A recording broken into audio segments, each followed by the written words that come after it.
Good morning. Welcome to the pre-meeting of the Newark Municipal Council on Wednesday, September 4th, 2024. Council President, council members, we are on page 3 of the agenda. Item 5, reports and recommendations of city officers, boards, and commissions. Thank you so much, Madam Clerk, and welcome to everyone in the chamber. Happy September and first day back to school and Labor Day and everything else that we have missed. We missed you guys. All righty. Any questions from council members regarding reports? Seeing none, next item. 6FA through H are all ordinances on first reading. A is an ordinance amending the facade improvement program by amending eligible facade improvements and forgiveness or repayment of the facade improvement loan, sponsored by Councilman Council, second by Councilwoman Scott Roundtree. Any questions regarding the facade improvement loan? Seeing none?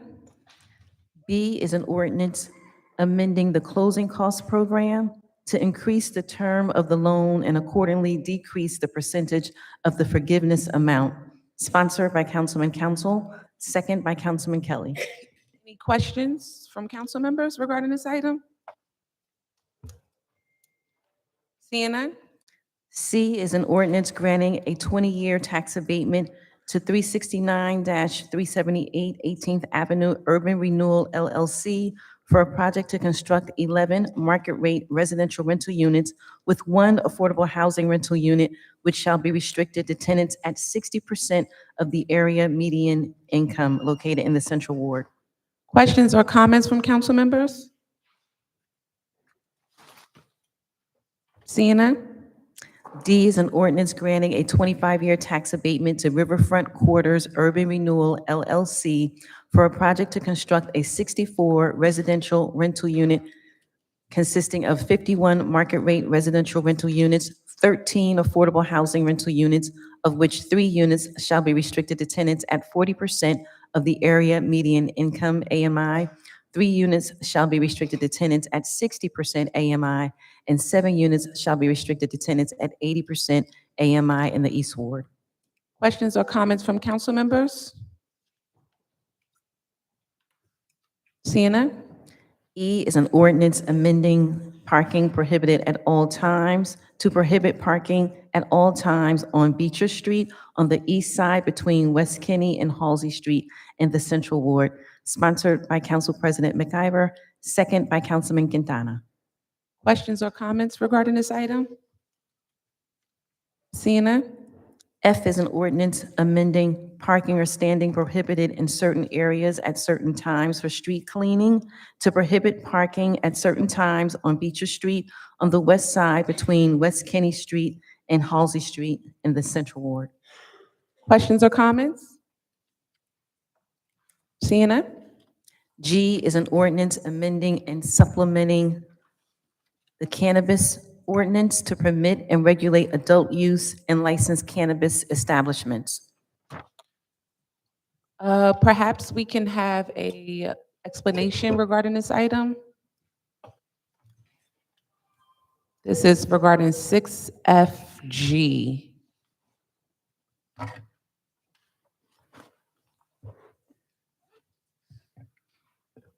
I mean, let's not all, run up all at one time to talk about cannabis. Good morning. Kenyatta Stewart, City of Newark Corporation Council. I will reach out to Jocelyn right now. I think she's running a little bit behind. The council will give us a few minutes. Okay, I believe Councilman Council, were you going to add something?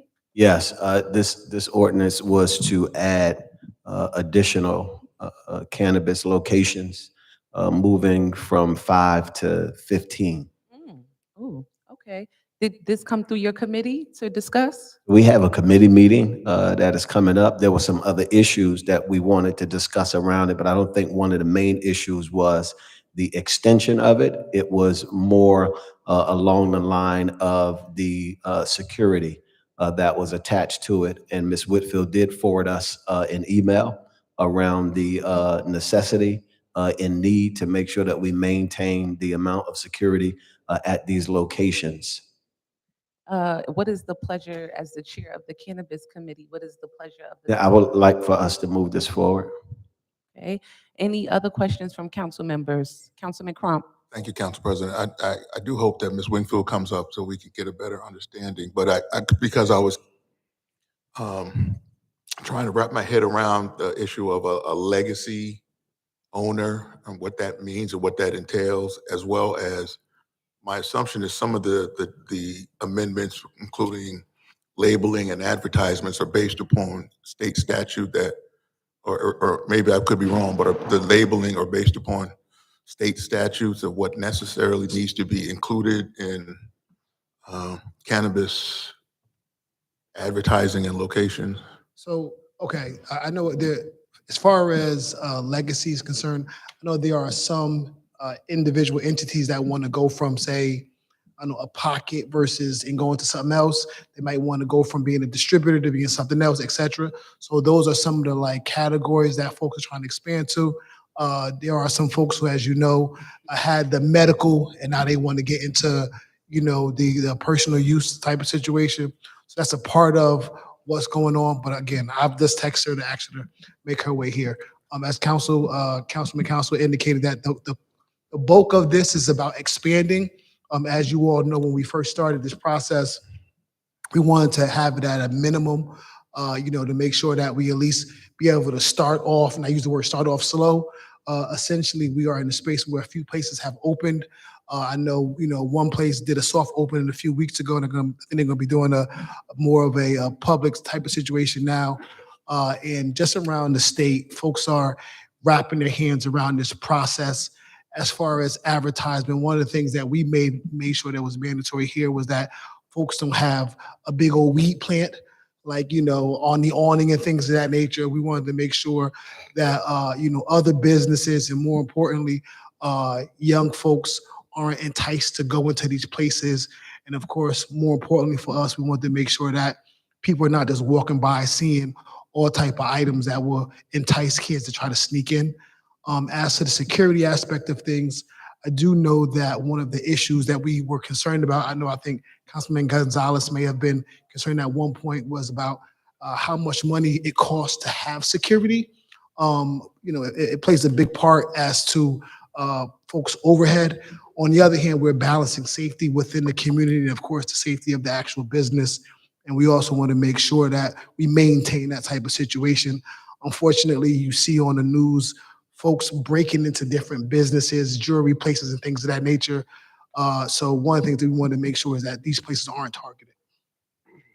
Okay. Councilman, council? Just to add to that, from the financial perspective, the city of Newark is way behind in terms of revenue generation. As you look at it, we only have 3 cannabis locations that is open in the city with multiple applications. The extreme necessity of what the state is doing to allow openings and their monitoring processes is good in itself. But when you look at a place at New York, who is probably over 200 million now in terms of revenue generation, I think New Jersey in and of itself is probably over 100 million. But the city of Newark, we're not really competing at the rate we should be competing at in terms of using this value to get extra revenue in here. And so even when we talk about the competition variable around it and opening some of these places up as micro and having the stringent kind of restrictions that is on it, it still gives us an opportunity to, you know, be able to compete for the resources and dollars that is needed to help offset, you know, funds that we're going to need ultimately down the line. Okay. Thank you, Councilman Kelly? No, I agree with everything that Councilman Council is saying. I agree with this too, and I want to see this move forward for the revenue of our city. You know, like he stated, there's other cities that's way ahead of us, and for us to be the biggest city in the, you know, the state of New Jersey, I think that we deserve to be able to make more locations, you know, make more licenses so that we can generate the money that is coming in for the cannabis business.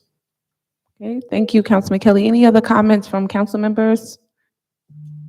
I definitely would say that it would be nice to see like some data on what's already open. It's so hard to talk about expansion here when there's so many places in limbo right now of getting open. We don't really have a lot of play into this thing to understand like how good is it working, what's working, what's the traffic like, any security concerns, any incidents that we have, like none of that has been provided to us. I think that would be helpful to give to the council as this makes its way through. I mean, hopefully we can get something soon as, you know, we're moving, you know, through with this ordinance, but I think that would be helpful for folks to see. I think one of the things someone was mentioning in New York, we have a serious problem with cracking down on those who are selling cannabis illegally in locations. Specifically, there are 2 locations that I sent code enforcement to in the Central Ward. They were selling cannabis illegally, open, being advertised as a smoke shop. We closed them down and they opened back up. And for the life of me, which I'm gonna really delay on here because I want to get everybody out by lunchtime, is I cannot understand why places violate by selling illegal products in their store that they're not, you know, licensed to do, and we allow them to open back up. I don't get it. Like, I just don't get what is the issue. And they were in New York praising about this last week of how they cracked down on all of these places, destroyed all of the cannabis they had, closed the places permanently. And for the life of us in the little city of Newark, we can't do that here. Like, I just don't understand it. So for me, it really is a problem when you have people who are not going through any of this process. Nothing. And they are allowed to sell cannabis and sorts of cannabis, however you want to put it, whether it's in a brownie or lollipop or whatever, Councilman Gonzalez, they allowed to do that and nothing happens to them or they're allowed to keep going. So I think we really, like, you know, it's kind of a real serious issue that we need to kind of crack down on and talk about. Maybe perhaps the Cannabis Committee can talk about it, but that is an issue. And one is open right now that we just closed before school year ended. They're back open, lights on, you know, it's just a little walking distance. You know, you go walk on down a Broad Street and they're open next door to the Chicken Shack. So you can, you know, it's right there if you want to stop by. But they're one of the entities that we closed for illegal cannabis who are back open. Councilman Gonzalez? uh, I believe we have to streamline the process. The process takes too long to get a license. And then we have to do enforcement. They say, I believe that that falls in the category of lawlessness that we have in the city of Newark with traffic, with the parking, double parking, people running the lights, the motorcycles doing whatever they want to do. I believe we have to enforce the ordinances that we have. We cannot continue doing business as usual when people are violating all the laws that we have and nothing happens. Thank you, Councilman Gonzalez. Councilman Kelly? Just to add on to what you were saying, Madam President, I had the pleasure of visiting one of the cannabis spots that are opening in our city. Amazing place, but they had concerns. They said, "Why?" You know, we took them through the process like twice, and then it's a shop right next to them that are just running illegally, like Council President said, was closed down and now open back up. And they're asking me, as being on the council, how could you guys, as the city, let this happen when you guys took us through, you know, the gauntlet for twice? So I'm sorry, go ahead, Councilman. Councilman cut you Council, off. you had another comment? No, I just wanted to speak real briefly about the data points that you talked about. And because we only have 3 open, the probably most information that we can probably get is from the vendor that is in the East Ward at Urban. They would probably have the most data points as Triotics and City Leaf is just open. And so we don't really know the data points behind that, as you spoke about, which is interesting. And then the back piece of what you talked about is all of these places that are being allowed to be open as convenience stores and smoke shops. You know, the folks, you know, in zoning, their take on it is that as long as it's zoned for it, they don't have nothing to say about it. It doesn't matter about saturation. It doesn't matter about issues. And so I do think that we need to take a real hard look at what is happening. I've been talking to our business administrator about it and trying to wrap our arms around this stuff and really going to come up with some legislation towards this. And it may be unfriendly, but we have to understand that we are a city and we should be in control of our own city and let people know what businesses and things that we want along our corridors and not be stuck in this kind of mantra of that, well, we're just zoning and we don't go out, we don't look at businesses, we don't look at the amount of bodegas or convenience stores that are saturating the areas, and we just sit around and we just give out licenses. And when there's problems, we just want to make sure that, folks are opening back up stores. We can't take that approach, during this time, and especially as a city that needs to move forward in so many different areas. So I concur with all of my council colleagues up here. Okay. Any other comments before we move on? Councilman Silva? Yeah, just one thing. Being on the cannabis committee with the council, before they come to us, people spend an exorbitant amount of money to try to get this done, For sure. and for us to be stringing them along or taking so long, and we're talking about 6 figures or more people have spent to get to the point of meeting with us, city residents, individuals that grew up here and want to put a successful business here. And so I think something has to happen because I have people texting me that they have secured a location, they've invested money, they've done all that, and they're still waiting for appointments to get to meet with the cannabis committee. So we need to work with Jocelyn to make sure that this happens, these meetings with the cannabis committee happen more often because like Councilman Council and the BA will tell you, we need revenue for this city. I know my place in the East Ward, it switched from medical to recreational. Yep. And he's doing okay. But touching on what Council President says, I know we have a lot of locations that hurt those type of businesses. And so we have a responsibility to those businesses to make sure that we're enforcing the laws here in the city. I will say that I did hear back from Jocelyn. She did have an unexpected kind of situation. I don't call it an emergency, but an unexpected situation. She did plan to be here. She said she's on her way now. But we agree, right? We do recognize that there is an issue with dealing with the state and also going through our process. I think it's probably a good idea for us to have more of a dialogue with the state in reference to some of their holdup. I do recognize that Jocelyn, I've spoken to her on several occasions, and she has explained to me that, she's made phone calls to people to follow up on where they are with their state application. That is some of the issues. But, the harsh reality is that, as you said, folks from the city are investing their money, hard-earned money, into a dream of doing something different. And we need to make sure that we continue to push them forward with, like any other business, making sure that they get through the process.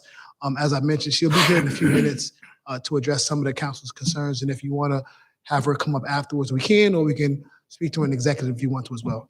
Okay, thank you so much, Corp Counsel. I do want to make a note to for Madam Clerk as well as City Administration. I would like a write-up to find out what happened with Exotic Smokes, to be exact, on Broad Street. I want to know how do we determine people who are doing illegal things in locations that we give business license to, and then they're allowed to open back up? That would be really helpful, and hopefully we can get that by tomorrow. Certainly. Okay. Thank you. Councilman Kelly, you had something to add? Just one last thing. I look forward to actually hearing from Ms. Wingfield. But just like Councilman Council said, I'm willing to move this forward, and I actually want to sponsor this. Okay, Councilman Kelly wishes to sponsor. Do I have a second? I'll second. Second by Councilman Council. All right, next item. Thank you, Corp Council. Thank you so much. H is an ordinance authorizing the mayor and/or his designee to enter into and execute an agreement with Bygones LLC for the sale and redevelopment of city property. Questions or comments regarding this item? Yeah, Madam Chair. Oh, I'm sorry.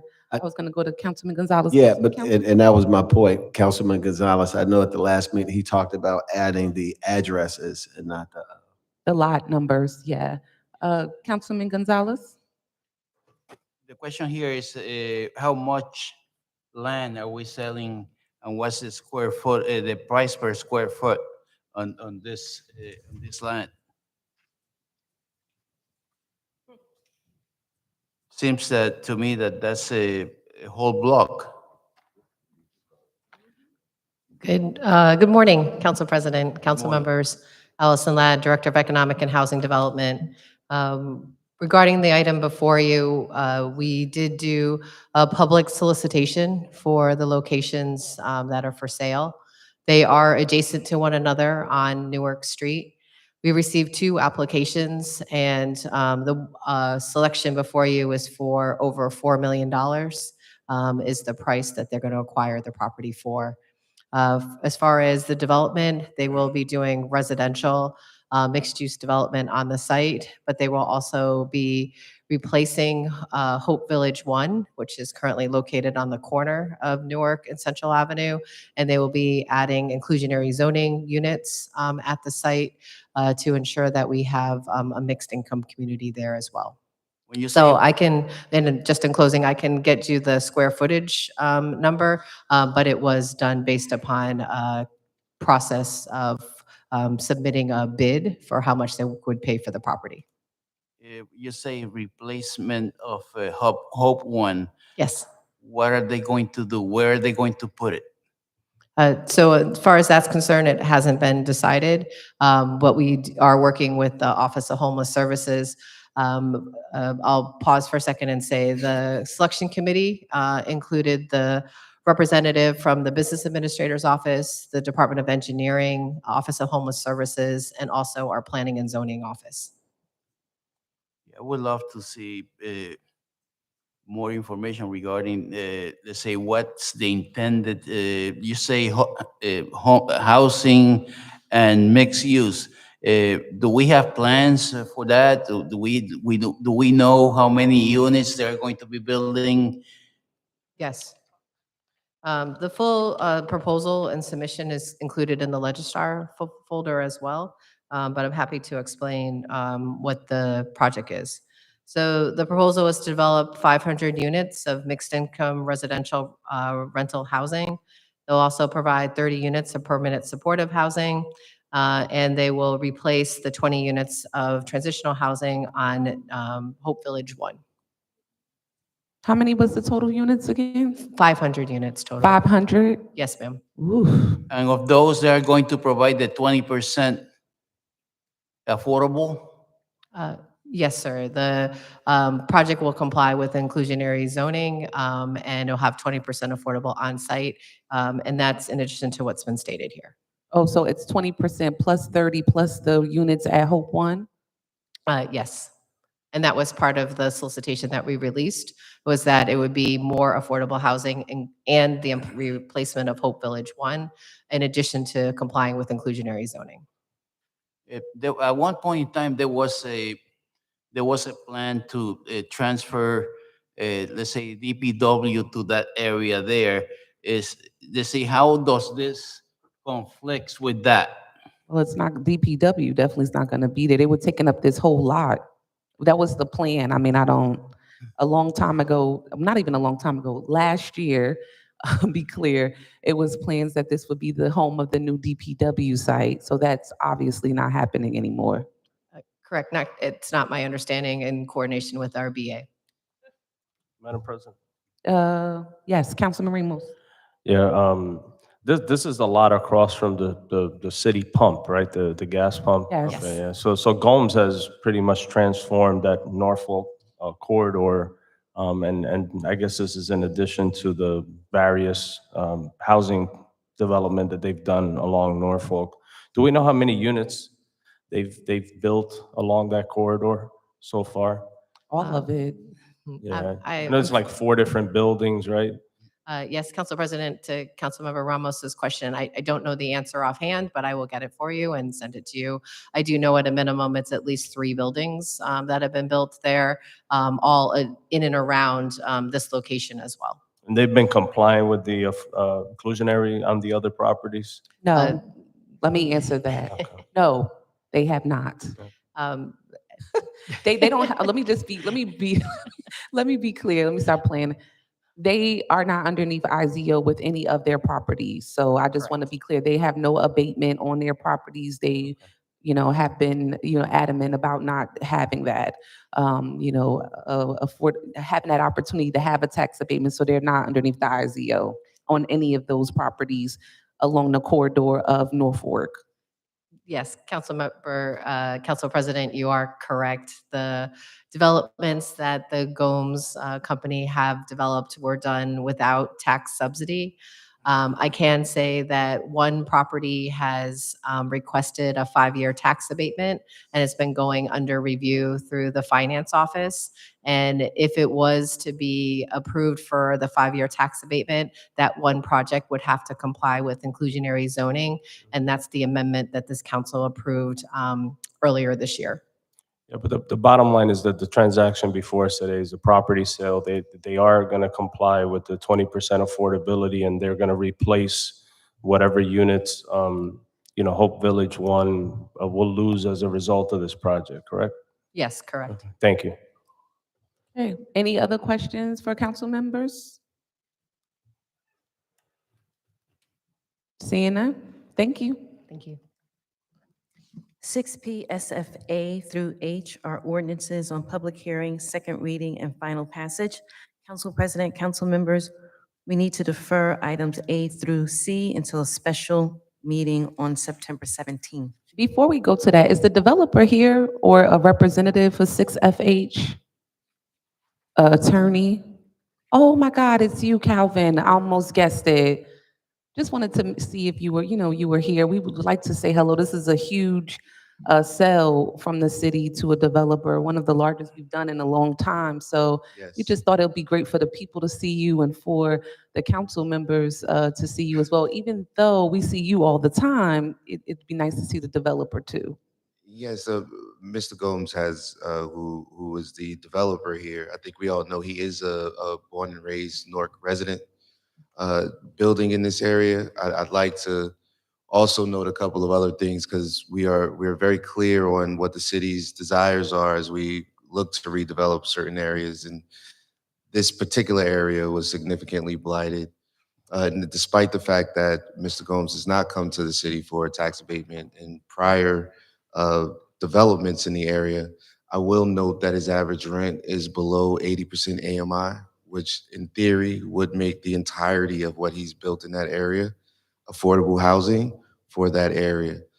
So he's not charging what we're seeing in some areas downtown. You can get a 2-bedroom unit in the low 2000s, in some instances for $1,800. So despite the fact that he hasn't come and asked for that relief, he's still very much so within the spirit of what the city is trying to accomplish here. And we have also begun in looking at that area. There are several other pieces of property that have been purchased by the Gomes Group with the desire to help the city with its mandate to have another 1,000 affordable units within the next 24 months. And Mr. Gomes believed that he will be able to contribute to that significantly. Does this project include parking? Yes, it does. I don't have the exact number. It would be of nice. parking Can I get some spaces. information on this? Yes. Yeah, because I don't have in any. the packet that was sent over to the city with the 500 units, you'll see in there is a breakdown of the other buildings that he has. There's a breakdown on some of the additional benefits. There's no business zone, business improvement district over there, but he's basically created himself, hired the folks to do all of those things. It is all laid out in the proposal that went before the committee on this particular project. So I would love to see a detailed proposal about it. This is the first I'm seeing this today. And I'm pretty good about it today. I'm in a good mood. But I don't have any information about it. So if you can get me whatever you have on it in terms of details on parking and thus far, this area itself, and the reason why I circle back to it, even though we were moving on, this area is slated for at least another 2,000 units that have been approved through the zoning and central planning board over the next probably 24 months. So it's going to be a very heavy saturated area of new housing, which we already have a couple of projects that are already done and ready. But in that main travel corridor of Central Avenue and Norfolk and Newark Street, there is a lot of units coming. So we need to be mindful for the engineering department and everyone of how we're planning for the congestion that's going to happen there, and all of the new housing that is coming. So, and it's not like it's housing that's been knocked down and no, it's been vacant for decades. And so we need to really, not to you, but to the administration about how do we plan for that, for all of the housing that's coming there. Councilman Gonzalez, you had a follow-up question Yeah, for Calvin? My question is, not my question, it's an observation. They say the price that they're paying is 4,077,777 cents. So they hit the jackpot. Okay. Any other comments from Calvin? All right, thanks, I did Calvin. want to just note that that infrastructure piece is being discussed by the several developers. There's about 3 developers key in that area right now. They are having conversations with the city's engineering, water, sewer around the traffic pattern, the underground infrastructure, et cetera. So there are discussions dealing with that specific issue. Sounds good. As always, thanks for joining us. Thank you. Calvin, it's good to see you. Next, I'm sorry, Madam Clerk, next item, you were saying we're deferring 6PSF A, B, and C, correct? Correct. All right, any questions from council members regarding the deferral? Seeing none? D is an ordinance adopting the Sixth Amendment to the Newark River Public Access and Redevelopment Plan, sponsored by Councilman Silva, second by Councilwoman Scott Roundtree. Any questions regarding this item? Seeing none? E is an ordinance amending zoning and land use regulations by adding Section 17, Storm Drainage, and Section 23, Street Designation, sponsored by Councilman Council, second by Councilman Quintana. Any questions? Madam President, if Yes, Councilman Gonzalez. go back to D, we are adopting the Sixth Amendment. This is the one that allows buildings to go up to 30. And what area is included in this, other than the lot that is intended to be developed? Okay, I don't know if Councilman Silva, do you have that information? Would you like for Deputy Mayor Ladd to come up?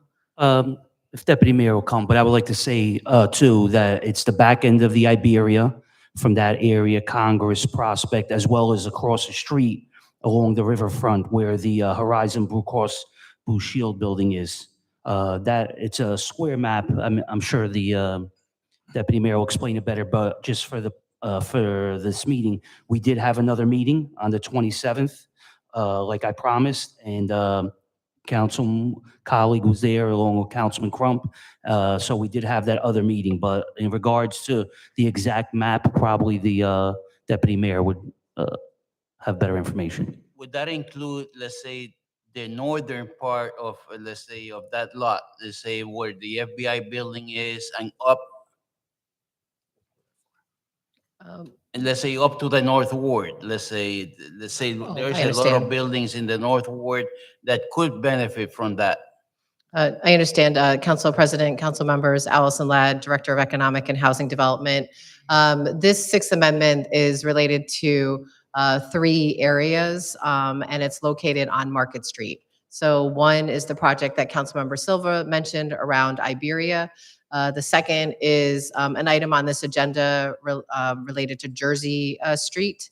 And that will also be included in the amendment. And then there's a third that PSC&G owns, but they're all immediately adjacent to Riverfront Park, Market Street, Raymond Boulevard area, in that like 1.5 block area.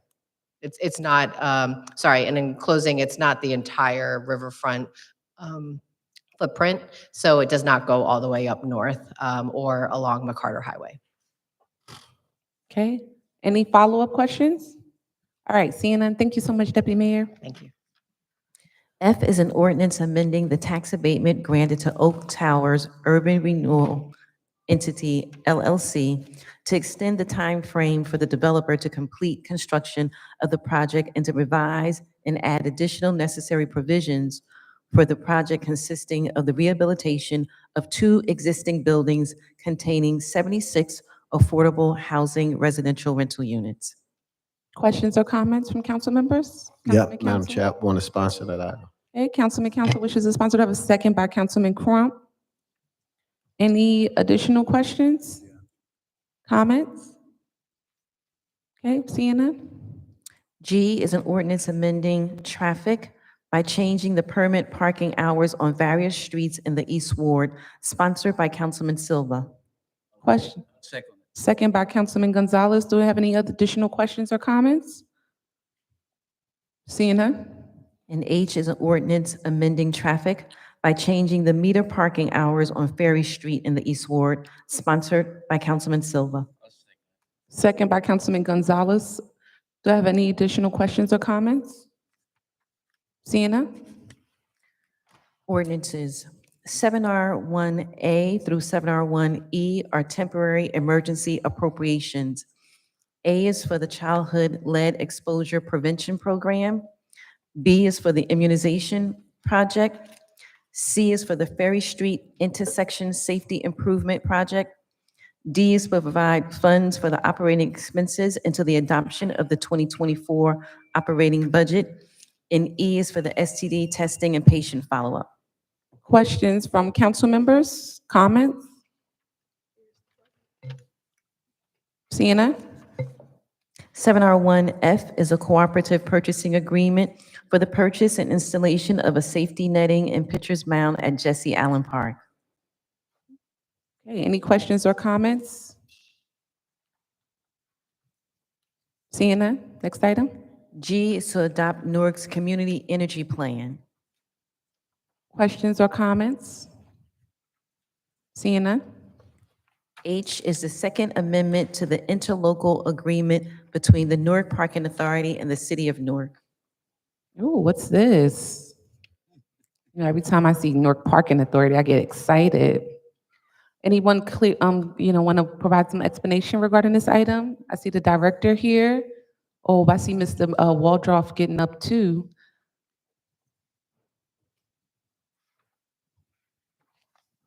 Good morning.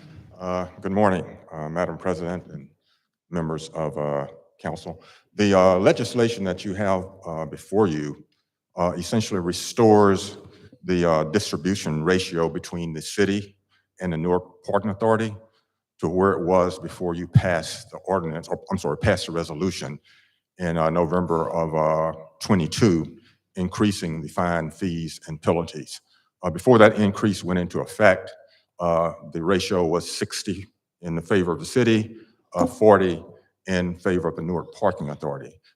After that increase was passed, the ratio changed from 60-40 to like 69-31%. So what we're trying to do is to restore, that ratio in order to provide the Newark Parking Authority with the increase that they were expected to realize from that increase in fine, fees, and penalties. And the additional revenue that will be going to the Newark Parking Authority will be used for, number one, to absorb the increase in their debt, the debt service charges that will take place in 2025. Also, to establish a fund, capital fund for meter maintenance and replacement, as well as maintenance on the garage. And the third way in which this additional revenue will be used, assuming that it materializes, will be to contribute to their pension fund to help reduce their pension liability. So we are basically giving them more money That's what's happening. They would, again, they would end up getting more money as a result of the increase in fine, fees, and penalties that you passed in November 20, I think it was November 10th of 22. Okay. And since then, all of that revenue, the benefit of that increase is being accruing, to the city. And again, if you go back and look at, and again, this local agreement went into effect in 2008, I believe, when we transferred responsibility for parking enforcement in the city to NPA. I think there was an amendment, I believe, in 2010, changing that relationship to some extent. But again, historically, that relationship has been a 60-40 split. Has the city done a financial audit on the Newark Parking Authority Uh, or requested one, a copy of their own?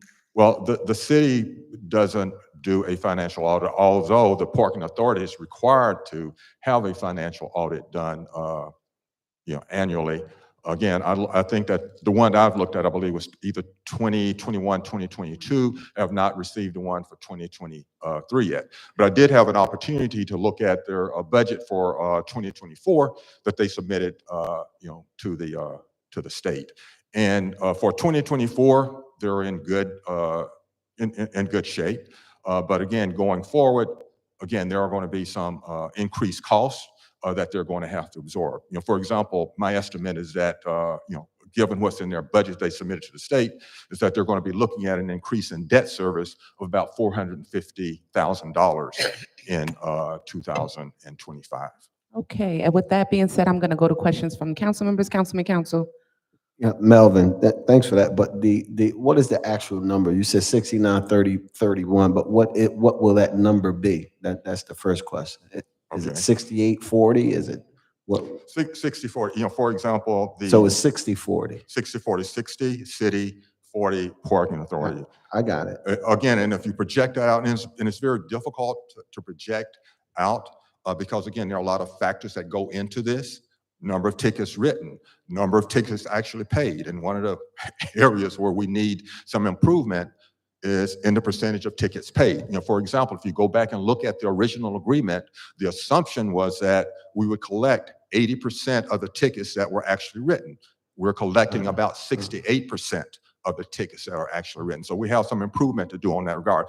But having said that, again, if you, like I said, project out, taking all of that in consideration, the 60-40 would be $2.7 million for the city, based on the last 12 months.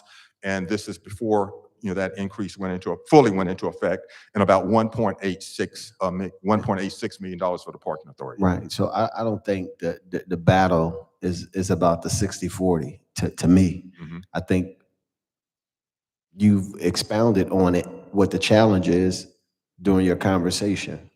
One, about the receipt of the financial audit, right? That we may not do, but someone else does, Mm-hmm. that we should be receiving a copy of so that we can look at the models of best practices and the alludence to the parking authority being able to be better business agents, right? So we have a building that's down the street that still today doesn't have any functioning organism that is in rental place or retail space, that we should be looking to create some kind of business model down there that will help to create and generate revenue and income to help sustain that building, right? One, and then probably some of the larger kind of challenges that parking authorities are trying to deal with nationally, that we need to assist or probably lend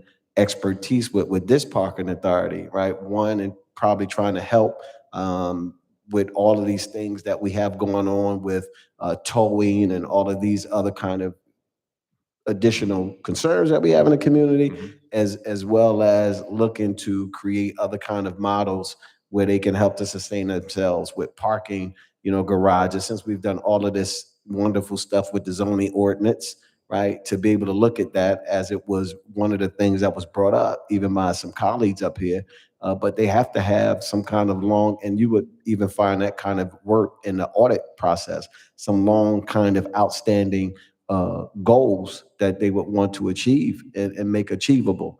So, I mean, because at some point, then you may come back and then say, instead of 60-40, 50-50, instead of 50-50, 40-40. I mean, so we had to get to those points. Well, just let me respond to that, Council. Again, I will not be coming back asking for 50-50. Again, 60-40 as far as I'm concerned.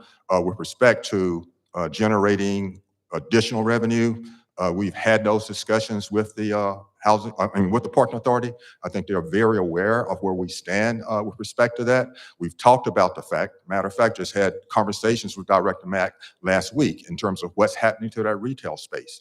We've also had discussions about how we can get more people into the parking garage, paid people parking in the garage. We've also talked about towing and other revenue generating opportunities that may be available to the Parking Authority, and whether or not they're sufficiently exploring those opportunities. So again, thank you for bringing that up. I think that you're right on course with that. We have a meeting, the BA has a meeting with the Parking Authority every 2 weeks, a bi-weekly meeting, and those are the kinds of things that we discuss, and we will be pursuing those things more aggressively. Let me say this also. Because of a lot of development that's going on in the downtown area and around the city, the Parking Authority has lost revenue generating parking spaces. So that has to some extent suppressed their revenue as well. But we are certainly aware of the need for them to generate additional revenue. And so that's one of the things that we're discussing with them, and we expect plans that they're going to be coming forward with plans in order to do that. Okay, let's go to some other questions.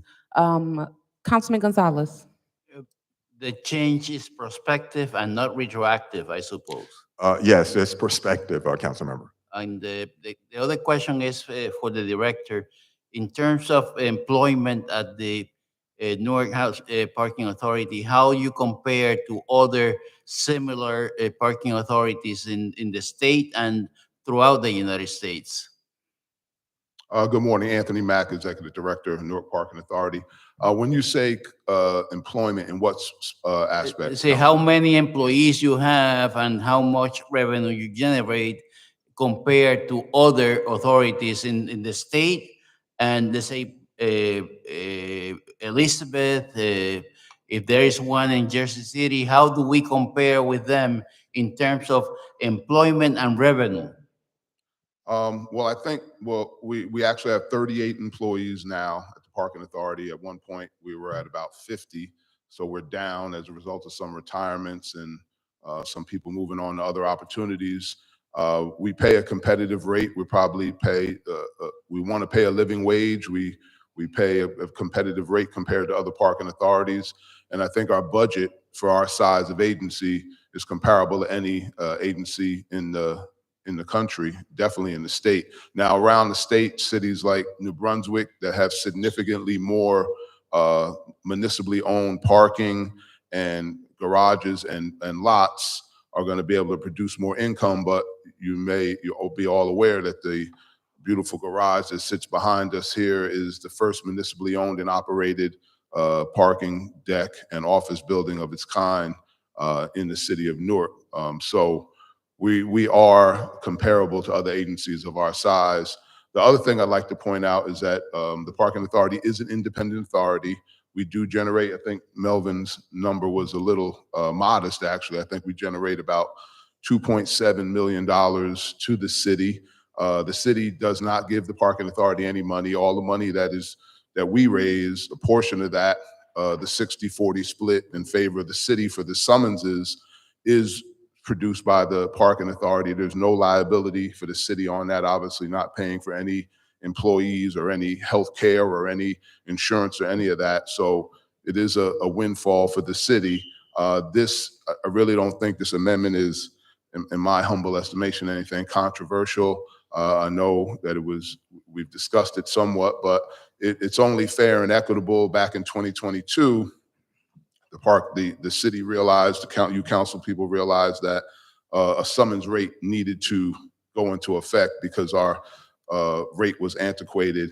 What happened, and I will say it was our fault that we didn't simultaneously amend the interlocal agreement to adjust for the summons rate increase. So it would be inequitable for the parking authority not to receive the benefit of the summons rate increase, which was what you intended to do by increasing the rate of summonses in the first place. You know, and quite frankly, I think it should be retroactive back to the date that the summons So rate was passed, but it's not. Sorry, Director Mack, let's kind of stick to the questions because we got a lot of people who Yes, want to and say something Why about this. Why 68% collection of the summonses? What is Well, that's- triggering the say the 32% loss? Right. So that's a big issue, and primarily it's as a result of not summons issue, it's collections, and where the collection happens is in the municipal court. So we find that there's a high rate of dismissal of parking tickets, specifically by the municipal court. That just doesn't happen here. It happens all around the state, but it is something of big concern why here. why are they dismissed? The tickets must be, let's say, deficient. No, sir. The tickets is a result of scofflaw offenders and people coming to the municipal court having dozens and hundreds of tickets and, basically pleading for mercy on the court that, I have 100 tickets, let me pay 10 and you dismiss 90. And oftentimes that request is granted. I think that the court needs to have a more strict adherence to complying, because not only when those tickets are dismissed is the parking authority losing revenue, but the city's losing revenue because the city's getting the majority of the summons revenue. So it's really a bigger loss for the city as a result of those dismissals. And so this has been confirmed by the court. They acknowledge they need to do a better job on it. We've had these discussions with the business administrator. So it's ongoing, and that, I think, the culture of that And is ending. the 40% that you receive is based on collections, not on tickets issued. Yes, sir, collections. Although we do pay the company that issues the e-tickets, we do actually pay them for every ticket that we issue. So we're losing money every time the municipal court dismisses a ticket that we actually issue, and our accuracy rate of valid tickets is extremely high, in the high 90 percentile, even though you may hear claims from individuals that they're not, they are. Thank you. Okay. I just want to make a record on something that was said because I want to be clear for this this session. I don't want to get us in a situation where, not any disrespect to you, Director, but saying that our court has acknowledged that they should do a better job. Like, I have a problem with that because basically we are, or you out of your mouth is saying that our court has admitted that they're going to do a better job at making tickets stick for people. Like, I want to wipe that off the record and be clear that no one here from our court is speaking. Number one, our chief judge is not here, nor is our court counsel speaking of that type of comment. So I want to be clear for the people that are viewing. That's not something that this council promotes, to say our court should do a better job at making tickets stick. We're not the judge of that. And no one in this chambers is, and certainly, Director, you are not as well. So I just want to be clear about a comment like that. Before I go to the other council members, I think and hopefully Councilman Silva talks a little bit about it, because I know me and him, we deal a lot with situations with the parking authority, with residents in the areas. And a lot of times there is some excessive ticket giving and giving tickets when people shouldn't be giving tickets. And they go to court and they're fighting their cases. And obviously a judge is saying, you know what, you have a point, residents, so we're going to throw this out, or whomever for that matter, where we see literally, and you know this because I send you copies of some of those tickets or some of those matters that happen, and they are not legitimate. Like, so I just want to be clear about that. That's just not hypothetically people are just throwing out cases because just to pick on Newark Parking Authority. I just want to say that. Councilman Kelly, any comments? I just want to, how you doing, Director? I'm good, thank you. What were the receipts in the red for Parking Authority last year for No. I mean, we did complete our 2022 audit, and we're starting our 2023 audit. That's public record.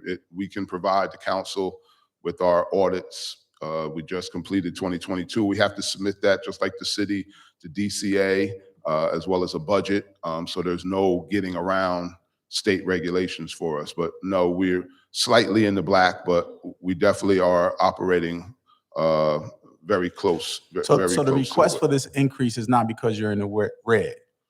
Well, no, the request for the increase is because it is what was supposed to have been done back in 2022 when the summons rate increased in order for us to get our equitable share of the summons rate increase. So this is not a request from the city for money. It is to adjust the other Understood. legislation that accompanied the summons rate increase that we failed to. So essentially we went a year and a half not receiving the revenue that we should have, that you intended for us to receive when you passed the summons rate increase.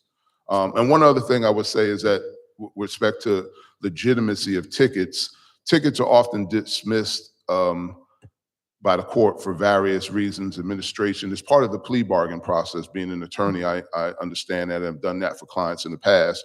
But when we talk about legitimacy of a ticket can be dismissed, a parking ticket, even if it's sufficient and it's legally issued. I would say that the parking authority is not out illegally issuing tickets, and we get calls regularly, Councilman Council and Kelly, text messages about residents actually requesting that we issue more tickets for people who are illegally parking during street cleaning hours, mostly. So, you know, I would say I probably get more calls about, will you please issue more tickets than we do about issuing less tickets. Well, I'm not going to go into like a debate here, honestly, about it. Like, I know because I speak to residents each and every day. So I'm not going to go back and forth with you to have a debate out here in front of everyone to tell you about how we get complaints from people all the time, which we legitimately see from people that it's wrong. So, you know, all of that back and forth, I'm going to pause there and go to my other council members, because the people that we work for, they tell us we see it, we deal with them each and every day. So I'm just going to leave it at there. Councilman Quintana, any comments? In terms of any studies on the traffic studies, Director? You conducted? Yeah. Have you conducted any studies on traffic throughout the city as the parking authority? Yes, we have. Can I get a copy? We provided that to you some time ago, but I'll provide it again. Yes, sir. Please. Thank you. Hey, Councilman Ramos? Thank you, Madam President. I think for tomorrow, Anthony and Melvin, what would be helpful, we're not the only parking authority in the state, right? What kind of funding agreements do those municipalities have with their parking authorities? You know, like what's the typical breakdown? Is it similar to what you're proposing? You know, one of the things that I talked to Anthony about the other day is that our commercial corridors are in desperate need of municipal parking. So I'm hoping that one of the things you guys focus on, I know you focus a lot on enforcement, but it's also identifying whether city-owned lots or privately owned lots that could be potential sites for municipal parking. You know, we talked about a lot located by Lower Broadway, Bloomfield Avenue. There's a lot of potential and need, and you know, other authorities around the state, Montclair in particular, have been very successful over the years in identifying parcels that they convert into whether it's residential or municipal parking. But get us a breakdown of what other towns have in place with their parking authorities. You know, I do want to commend you on one thing. I've always been critical of the authority because I feel like it becomes potential for patronage, right? Like a lot of non-enforcement hires, you know, people who work in, you know, all kinds of different functions that have nothing to do with enforcement. And I've seen that, at least in your tenure, you've tried to get a better handle on that. So if you can provide us with a list of all the staff that you have at the authority by function, and more importantly, what kind of salaries are these folks making? I think that would be helpful. Thank you. Okay, thank you so much, Councilman Ramos. Councilwoman Roundtree, any comments? No, I think you all have covered pretty much anything I would have asked. Okay. Other than the fact that, and I said I wasn't going to say anything. I was very interested in that percentage. You say we had legislation that went along with something that you did not receive. So I'm trying to figure out, we vote on this legislation for you to receive this percentage. We do get a lot of calls and a lot of complaints. We do. I know myself and Mike Silva, we do, especially in the East Ward. So I'm probably going to do some little research on the legislation and look back into the traffic study as well. But I'm truly not in agreement with the percentages without an explanation, further explanation. Thank you, Councilwoman Roundtree. Councilman Silva. Yeah, Anthony, how you doing? Good. We go back like 40 years, all the way back to St. Benedict's Prep, he and I. But anytime I need Anthony, I usually have meetings with him. So I'm not going to do, I'm going to exactly convey my feelings. Like you said, Council President, I don't want to go back and forth. I've had multiple meetings with the parking authority in the East Ward. There's certain things that I like and I dislike about how they operate. I believe sometimes that they're a little over aggressive, shall I say, in issuing summonses to people. There should be a little more discretion involved. We don't want to hurt our residents here, and that's the bottom line. But there are tweaks, Director Mack, that I'm going to suggest to you and Joaquin privately that I think will benefit the city and will benefit our residents and benefit the parking authority as well. But I don't think this is the place I want to do that right now. Yes, sir. Thank Okay, any other questions? Thank you. you. Thank you. Next item. 7R2A through L are resolutions from the Department of Economic and Housing Development concerning the sale, redevelopment, and/or transfer of property. A is to create a side yard for the adjacent owned property at 140-142 Leslie Street in the South Ward. Questions or comments regarding this item? Councilman Council? Madam Chair, I would like to defer this item. Councilman Council wishes to defer. Do I have a second? Second by Councilman Kelly. Next item. B is new construction of a three-family home to provide one affordable unit and two market-rate rentals in the West Ward. Questions or comments from council members? Seeing none. Next item. C is to use existing lot to provide parking to adjacent property in the South Ward. Questions or comments from council members? Madam Chair, I'd like to defer this item. Councilman Council wishes to defer. Second by Councilwoman Roundtree. Next item. D is to rehabilitate a three-family home of which one unit will become owner-occupied and of which the other two units will be rented at market rate in the South Ward. Questions or comments from council members? I'd like to move this item forward. Okay, Councilman Council wishes to move forward. Do I have a second? Second by Councilman Crump. Next item. E is to rehabilitate property and sell to an owner-occupant homeowner at 80% AMI or less in the Central Ward. Questions or comments regarding this item?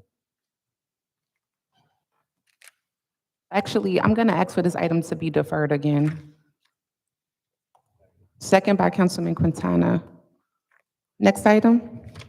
F is to renovate existing retail structure and lease out property to retail users at market rate in the South Ward. Questions or comments? I'm going to ask for this item to be deferred. Okay, duly noted. Councilman Council, do I have a second? Second by Councilman Crump.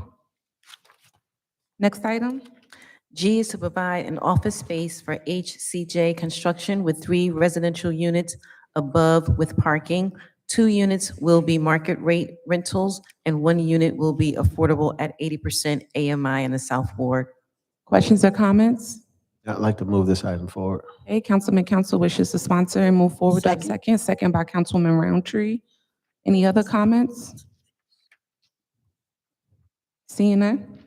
H is to authorize Invest Newark to acquire, maintain, and dispose of certain city-owned properties. Okay, any questions or comments regarding this item? Councilman Council. Yeah, Madam Chair, there were some items that I thought from the South Ward perspective that needed to be taken off in tranche 3. So I would like to have that kind of conversation. I know we were asked to have conversations earlier with some of the folks, and we were having those kind of conversations about determination and about other things that was in that template that I think that in some instances can be done faster than what Invest Newark is trying to do. Okay, I know Deputy Mayor Ladd and Director Randolph is here. Any other comments or questions as they approach? Councilman Kelly? Yeah, I had a great conversation with the land banking department as well, and Deputy Mayor. So,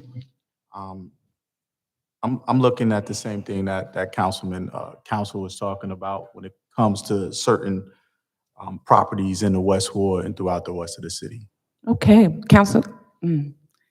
Deputy Mayor Ladd. Good morning, Council President, council members.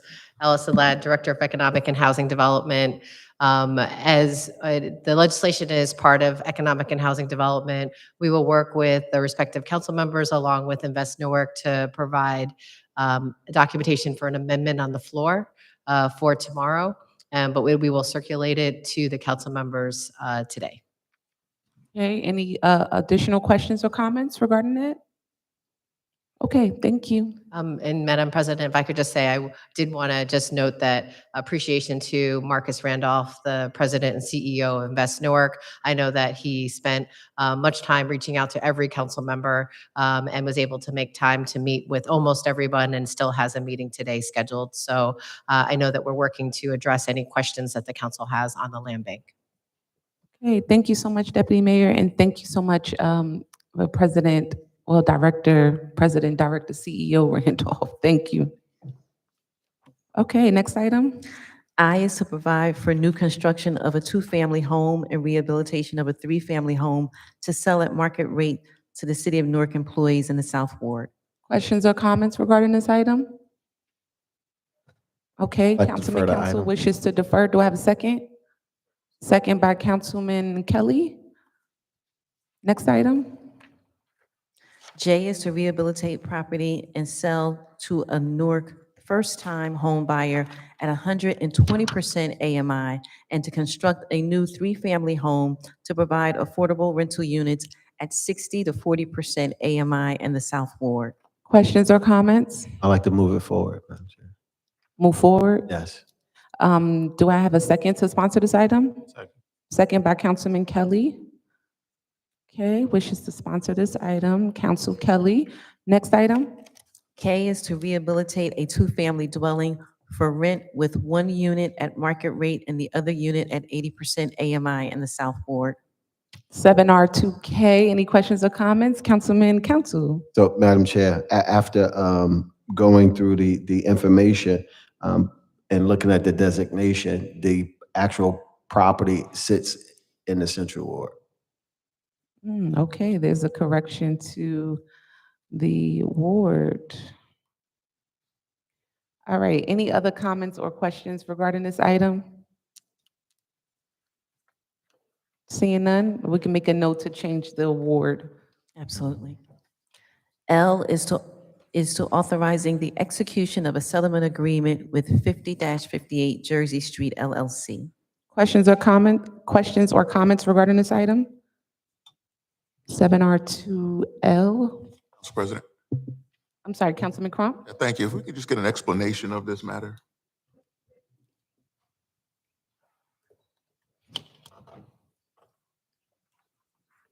Good morning, council members, council president. Allison Ladd, Director of Economic and Housing Development. This item before you is to resolve litigation associated with the site on 50-58 Jersey Street.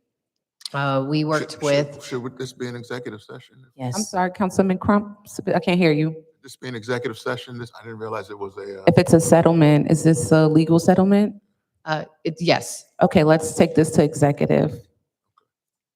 Sorry about that. Thank you, Councilman Crump. Next item. 7R3A through 7R3D are amending application acceptance of grant funds regarding the New Jersey Department of Transportation. A is for the Morris Canal bike. I'm sorry, I thought someone said something. No, it's okay. My apologies.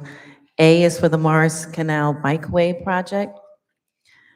B is for the Bikeway Program for Downtown Connector Project. C is for the Ferry Street Safety Improvement Project.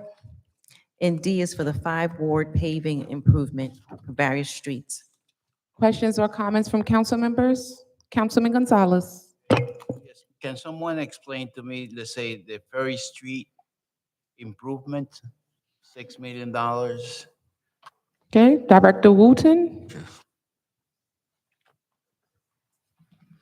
Good morning, Council President, council members. I'm sorry, Councilman Gonzalez, can you repeat your question, please? The Ferry Street.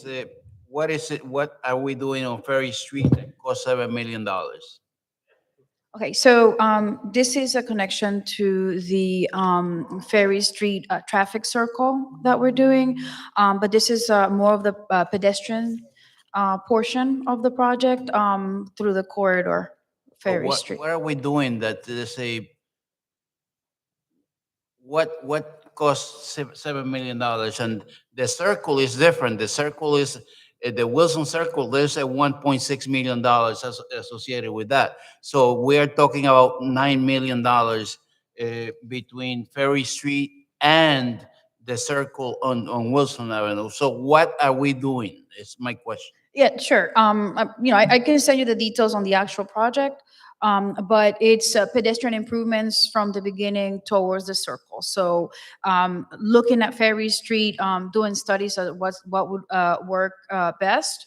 And then anything from pedestrian to traffic calming to street diets, like they call it, along the corridor of Ferry Street. If you would like more information and detail, I can definitely send it over tonight. I would love to see what we're doing with the $9 million. Yes. Sure, sure. Okay, any other additional questions, comments? Yeah, and just so Councilman Gonzalez understands, it's not fair, it's East Ferry, a part that was never done and completed. So it's gonna go from Merchant all the way down to Lexington Street. So it's not Ferry like we know Ferry, the main corridor. It's actually, the main corridor has been completed with bump outs and all that stuff. This is the connection that was never done from Merchant all the way down East Ferry Street. Okay. So it's not, let's say, what we know from Penn Station to No, Circle. no. Okay, any additional questions, comments? Yeah, I would love to see what we're going to do and where, but that clarifies a little bit of my concerns. Okay. Any other questions, comments? Seeing none, next item. E is a bid contract to award Newark Ironbound Roundabout Safety Improvement Federal Project. Questions or comments? I'd like to sponsor that, Council Yes, President. Councilman Silva wishes to sponsor. Do I have a second? Second by Councilman Kelly. Next item. 7R4A is approving the form of sale of city secured bonds. Okay, it's been here. Yeah, in the corner.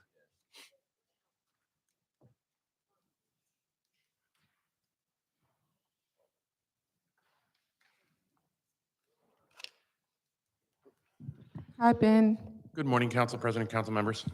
Order. This resolution is authorizing the sale of secured bill bonds for the green infrastructure project. This had previously been approved by council, and we are submitting an application to sell the $450,000 in bonds to New Jersey Infrastructure Bank, which again offers zero to low cost interest, and there is some principal forgiveness at some time in the future. Okay, questions from council members? Seeing none, thanks, Ben. You're welcome. 7R4B through 7R4L are applications for urban enterprise zone funding. B is for the Clean and Green Project. C is for the Ferry Street Streetscape Improvement Project. D is for the Public Safety and Retail Patrol Project. E is for the Calabro Square Renovation Project. F is for West Market Cleaning and Beautification Project. G is the Orange Street Streetscape Improvement Project. H is the South Ward Streetscape Improvement Project. I is the Exterior Improvements Incentive Pilot Program. J is the Shuttle Bus Service Project. K is the South Ward Small Business Loan Pilot Project. And L is a Facade Improvement Grant Pilot Project. Questions or comments from council members? Councilman Ramos. Yeah, I'd like to sponsor the Calabro Square. Which one? Calabro Square. I second that. Yeah, I'm looking for the number now. I think it's 7R4E. E, right? Yes. Okay, Councilman Ramos wishes to sponsor, second by Councilman Gonzalez. I have a question on the shuttle bus. Okay, Yeah, what route will that have? okay. Director Randolph, hopefully you heard that question. I did. Thank you. Good morning, Council President, council members.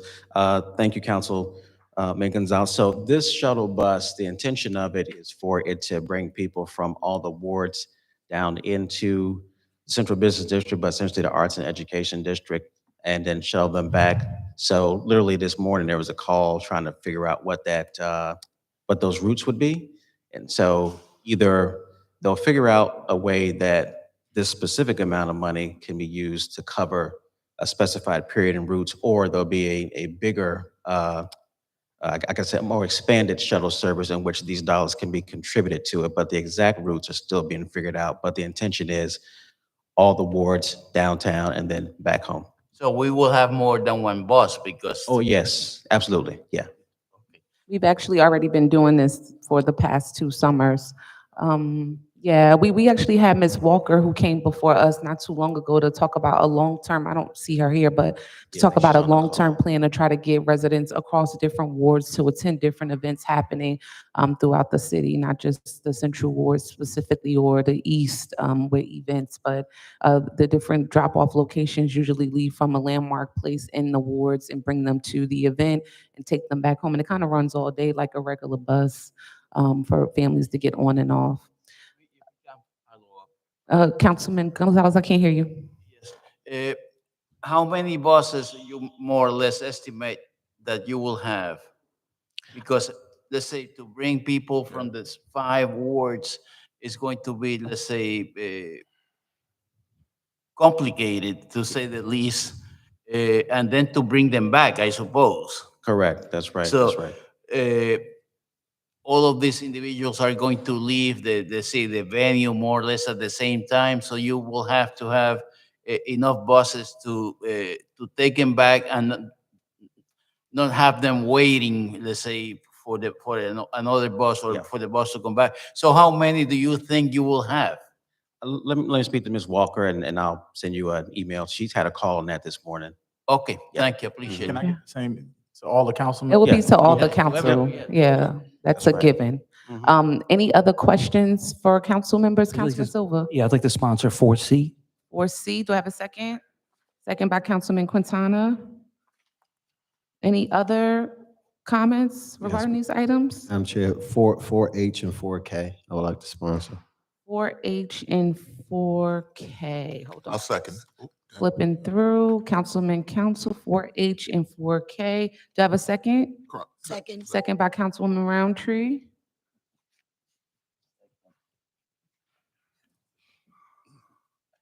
Any other comments? All right, seeing none, thank you. Thank you. Next item. M is a stipulation of settlements for tax appeals. Questions or comments regarding tax appeals? Seeing none? 7R5A is a contract with subrecipient to provide Ryan White HIV health and support services.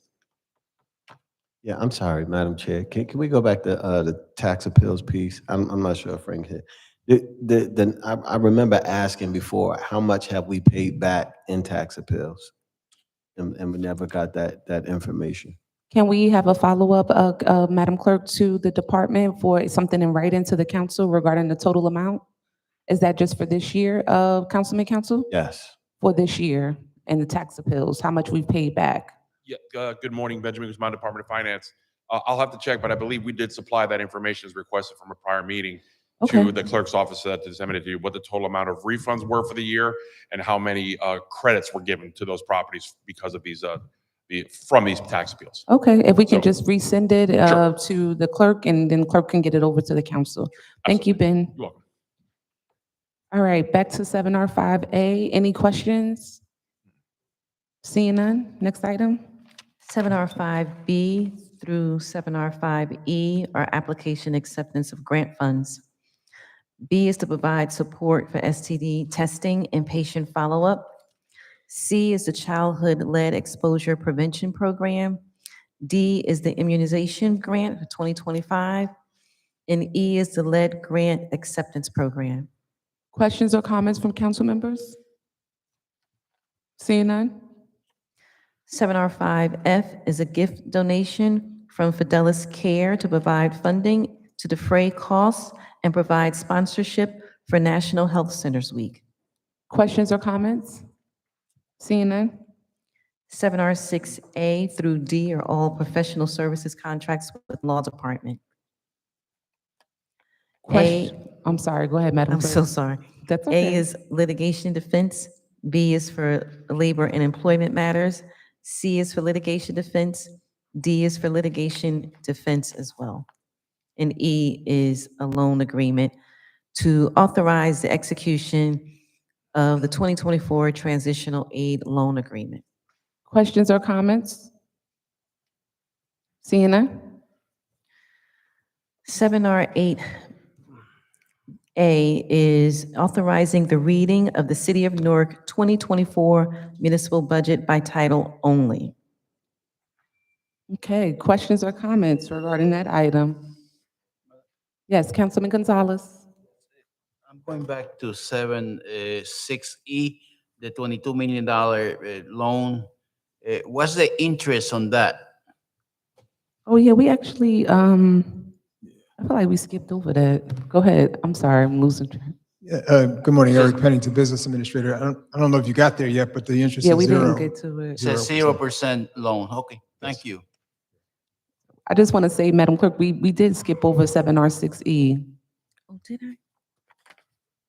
That's the kind of. That's what Councilman Gonzalez just asked about. Did we or did we not? Oh, okay, all right, well, forgive me. My apologies. Just want to make sure, I mean, you know, I would say it's past lunch, so I'm like, kind of like, you know, brain not functioning all together, but it's not even lunchtime yet. Okay, before we move on, I just want to go back to page 18 for 7R2E. I had asked for that to be deferred, but I'm actually going to return it to administration because we deferred it last time. 7R2E, return to administration. I had requested that, and then Councilman Quintana seconded. Councilman Quintana, are you still okay with sitting in the back? Okay. All right. Duly noted. Okay, back to page 46. Page 46, 7R8B through 7R8F are ceremonial street designations. B is for Mario Texeria Jr., sponsored by Councilman Silva. Do you have a second? Second by Councilman Quintana. Next item. 7R8C is for Ana Dolores Velez, sponsored by Councilman Ramos. Do you have a second? Second by Councilman Quintana. D is for Senior Bishop Coley Edwards. And Council President, council members, this is sponsored by Councilman Council, but it needs to be amended on the floor to include the date of September 20th at 5 p.m. Okay, do I have a second? Second. Second by Councilwoman Roundtree. Next item. 7R8E is a ceremonial street designation for Luz America newspaper, sponsored by Councilman Silva. Second by Councilman Quintana. Luso Americano. Luso Americano. My apologies for butchering. Next item. F is for Angelo Ellerby, sponsored by Councilwoman Scott Roundtree. Second by Councilman Kelly. Madam Chair. Yes, Councilman Council. I do want to speak to the issue because this is in my ward of the age restriction piece, and that we have to monitor this. Right? I mean, it's supposed to be 80 years old, and this individual's not 80. Okay. Supposed to be 80 years of age and or a veteran, a person who has served and come back. Basically, there should be some kind of way that we could sit down and do some waivers on certain items, but I don't think this is the right time to. Right. I thought there was supposed to be a committee look at or the some committee getting together to discuss this. If we're gonna move forward now, let one person. We're gonna move forward. I think we need to look at some benchmarks, waivers for the future, so that we don't get caught up in this. Okay, Councilwoman Scott Roundtree. Okay, so I spoke to, I guess, the majority of the council. I spoke to Councilman Council first. We spoke, Councilman Crump, on, I guess, for the last 5 months, if not longer, and Councilman Quintana, I know we set up a couple of meetings, Councilman Crump, to you being the legal mind in this committee, to adjust, amend this ordinance. First of all, everybody did, is good. But everybody 80, there are people that are maybe 60 that have made contributions. It's about contributions and what have we done in this city? What are we doing? And that's something I believe Councilman Cadenas and Councilman Gonzalez stated. Like, what are the contributions? We did Melba Moore. Nobody had a problem with that street dedication. Just because we cooked a few chicken dinners does not mean that we should do a street dedication. But if somebody's getting ready to donate proceeds from their book that was raised in the South Ward, that have traveled this world, doing things, making Newark, I should say, the platform of what they do. This gentleman has written a book, and everyone else is doing the release, and then they came to Newark and asked, since April, will we at least host a book signing for this Newark resident? And while he now does not actually reside in Newark, he still is talking about doing things in Newark. He is partnered with Pastor Kevin Taylor, the NJCRI building. They're getting ready to donate the proceeds, which would have been announced, which will be announced if this is supported by the proceeds will be going to the LGBTQ community to provide housing for our youth. So and this has to be done expeditiously. Councilman Crump, Councilman Quintana, we have to amend this, because to have somebody have to wait for 80, and they've done some outstanding things in this community. And I keep saying that we're going to run out of street signs soon, just by naming people street signs because they're 80 or dead. But there should be something that goes along with us saying that we're going to pay this honor or pay homage to someone who has done something for the city of Newark or contributed to the city of Newark. I just want to say that because we've been talking about these street dedications since I've been on the council. We haven't amended the ordinance.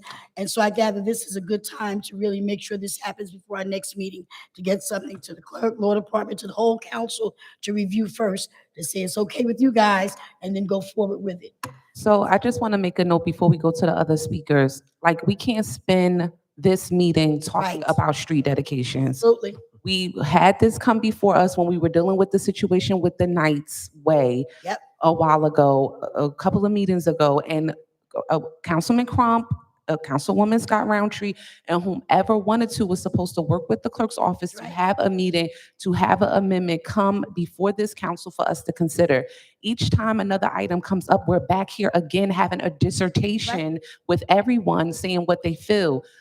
The committee or the folks who have raised their hand and who like doing these items, which is really all of the council, have to work together to put an amendment on the floor of what we feel like we want to do. But we can't use the meeting time to talk about that, for everyone to have a dissertation every couple of meetings when one item comes up that folks don't necessarily all agree with, or there's some situation where it doesn't go with the current amendment. So we've been constantly talking about it. So just like last time, I said, Madam Clerk, can you please work with the folks who said they wanted to do it to please make an amendment, because it's not wise of our time to just keep coming up here bringing it up over and over and over and over and over again, and we're not doing anything to correct them. So please, if we can just get to some type of amendment among this wonderful group of people to say this is what we want to do, instead of wasting the time to do a dissertation again each meeting. Councilman Crump and then Councilman Kelly. Real quick, I was just saying, I'm working on putting an amendment together to circulate to the body, and I'm committed to having it done and working with the clerk's office by early next week to sit to the council to review to see if it's okay. So great, that's music to my ears. Councilman Kelly. I forego my time just to speed it up, but I just say that I know who Angela Ellaby is, and he's an icon in the industry, and he comes from Newark. So, I mean, I just like Quintana said, you know, I think we need some waivers and all of that and push it forward, but I won't speak any further. Yeah, and this is no disrespect to anyone who's on this list. This is just about process and making sure we bring things up to par. Okay, next item. If all hearts and minds are clear. 7R8G and H are both waiving special event application permit fees for the annual back-to-school celebration. Both are annual back-to-school celebrations sponsored by Councilman Quintana. Do I have a second? Second by Councilman Kelly. Next item. 7R8I through J are hold harmless and indemnification agreements. I is for Casa Ciabra. J is for the end of summer senior barbecue. I'm sorry. Item I is sponsored by Councilman Quintana. Do I have a second? Second by Councilman Gonzalez. Next item. J is the end of summer senior barbecue sponsored by Council President McIver. Yeah, second by Councilman Crump. Next item. K is declaring support for healthcare workers to establish minimum staff to patient staffing standards, sponsored by Council President McIver. Do I have a second? Second by who? Councilman Quintana. L is an attestation of review of the city audit. Any questions regarding 7R8L? Seeing none? 7R8M is recognizing and commending resolutions that need to be amended on the floor to include Susan M. Clearly. Okay. And 7R8N is expressing profound sorrow and regret, which also has to be amended on the floor to include Ms. Dolores Johnson. Okay, any questions or comments? Seeing none? 7R9A is application acceptance of grant funds, funding for overtime to address violent crimes. Questions or comments regarding this item? Page 53, 7R9A. Seeing none? 7R11A is a memorandum of understanding with Ironbound Boxing Academy to inspire youth to develop life skills to succeed academically and to create relationships through the sport of boxing. Questions or comments regarding 7R11A? Councilman Silva. Yeah, I just want to thank the BA for making this happen. This is a program that's very important, not only to the kids in the East Ward, but the entire city. So I just want to thank the BA for making this happen. Of course, would you like to sponsor, Councilman Silva? Yes. Councilman Silva wishes to sponsor. Do I have a second? Second by Councilman Kelly. Next item. 7R12A is a professional services contract for design and construction administration of the improvements to the Petty Ditch. Questions or comments? Seeing none? Communications, item 8A is an ordinance amending rent control by making various corrections. Okay, can we get an explanation regarding this item?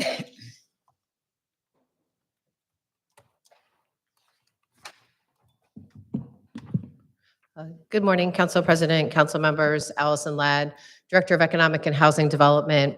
Thank you for the time to brief you on the recommended amendments to the rent control ordinance. So I just wanted to start by saying that we know that rent control has been a large topic in our city, and especially over the last year. And one of the things that the city's been able to do in the last year is we were able to hire a new rent regulations officer. Her name is Tammy Pitt, and she is present in the chamber. So I did want to let you know that she's been with us for about 9 months. I keep thinking it's longer because she's doing a great job, but she's been really active and working to administer the program. So just a few statistics, and then I'll get into the changes. This year alone, we have 648 properties registered. We've had 931 properties sent notices of violations of non-compliance. How This was many new. how many was the number? of violations? 931. Okay. We've had 6 requests for new construction waivers that have been processed. And also through the board meetings that have been held this year, $78,807 has been really been in favor of tenants who have been overcharged for rent who live in rent control properties. So I did want to mention that because not only is that part of the reason why we're able to bring something like these changes to you, it's because we've been able to understand the operations of rent control and try to be practical about the development that's happening here. So the changes that we're recommending, we did work with outside counsel like De Palma, and they're present in chambers also. We worked with Anthony Zakos and also Victor Afanador. They were key in helping us address this, not only because of their work in Newark, but because they have a perspective throughout the state of New Jersey. Onto the changes, and they are brief, so but I won't belabor, Madam President. One, we wanted to clarify the powers of both the rent control board and the rent control officer. So that's something that was not clear in our opinion in the current law. So we're asking to make some changes so that they're more clear. Not necessarily changing powers, but just making it more clear about what the powers are.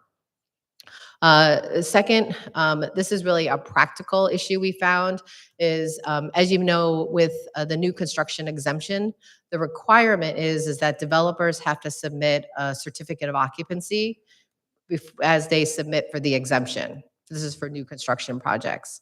But now in our city, you're seeing development that has multiple phases. And so they may get a temporary certificate of occupancy. But per the current law, they aren't allowed to really submit for the exemption until they have a C of O, which means they're delaying the ability to lease out the units and even our affordable units. So what we're asking for is to allow a TCO that will be specific about which buildings and which units will be falling under that so that the owner can actually lease up those units, and then they still have to get a formal CO to be able to get the full exemption. Okay. And we just found this to be a practical recommendation because we're seeing it too often now as development is occurring in the city. The third is that the vacant building standards and the renovation standards were different. And we thought that was unusual because a vacant building is a renovation. So our suggestion is to make them the same. And so that's what you'll see here is that they both have to meet the same bar for following rent control rules. The next item is rent rebates. Our recommendation is to limit the rent rebates to 2 years. Currently, the amount is, well, it's unlimited. And so we found that may have been something helpful, especially during COVID, when we had a rent moratorium and then we had to address some issues with non-compliant owners. But we believe that now we should be more consistent with what we think is just a reasonable application, that 2 years is a reasonable time frame. Of course, we're willing to have a conversation with anyone on that topic. Next is fees, and there's only the fees, and the last one is violations. So the fees, we have not updated fees since 2017. And so we looked at, when we were looking at this section, well, what are other cities doing? And so what we're looking to do is be more consistent with neighboring jurisdictions like Hoboken and also Jersey City. And so we're asking to increase the fees on some of the items under rent control. One item in particular is that we want to have an annual registration fee of $50 plus a $10 fee per unit. And that's something that both the other two jurisdictions do. Currently, right now, it's just one flat rate. What's our flat rate? I'm sorry, it's $250 per building. Okay. So our suggestion is that it should be more all-encompassing, so it should be more per unit, but there's also an amount to register the entire property. Second, we're looking at late registrations to be updated to be $100 per year plus $20 per unit. Okay. The third item that we're looking at is new construction, vacant property, substantial renovation, substantial rehabilitated vacant unit applications. We want to increase it from $25 to $250. The last item is related to violations. We want to allow us to assess higher violation charges. Currently, the amount is $500, and we'd like to have the maximum be $2,000. And that concludes the summary of the recommendations that we're making under the rent control ordinance. We do, again, have both our legal counsel and our rent control officer here. If there's other detailed questions, we're also happy to meet with you between now and the next consideration of the law to answer any questions. Okay, thank you, Deputy Mayor. Councilman Gonzalez. The question is not related to what you just explained. Is what is the rate that the rent can be increased? Oh, thank you. So it's related to CPI. So right now, I want to say we're under, what is it? It's 4% is where we are at this point. 4% is the maximum, Is the no? maximum, but Yeah. it's also a calculation of CPI plus a number. So it's either the CPI or 4%, whatever is lower, or Ms. Pitts, we can welcome Ms. Pitts up as well. I was going to ask Ms. Pitts to stand so everyone can see her and meet her, but this is Ms. Pitts, our new rent control officer. Good morning. My name is Tammy Pitt. I'm the rent control officer for the city of Newark. And the CPI changes every 15th of the month. So at this current month and last month, it was 4%, but it can go as low as 2.9, but never exceed 4%. so it's the lowest of Yes. oh, okay, thank Whereas you. 4 is the highest. Thank you. Okay, Councilman Ramos. Yeah, Madam President, I just want to thank the Rent Control Office. I know we refer a lot of individual cases there. One of the challenges that I see in the city is that we have a lot of tenants that, English is not their primary language.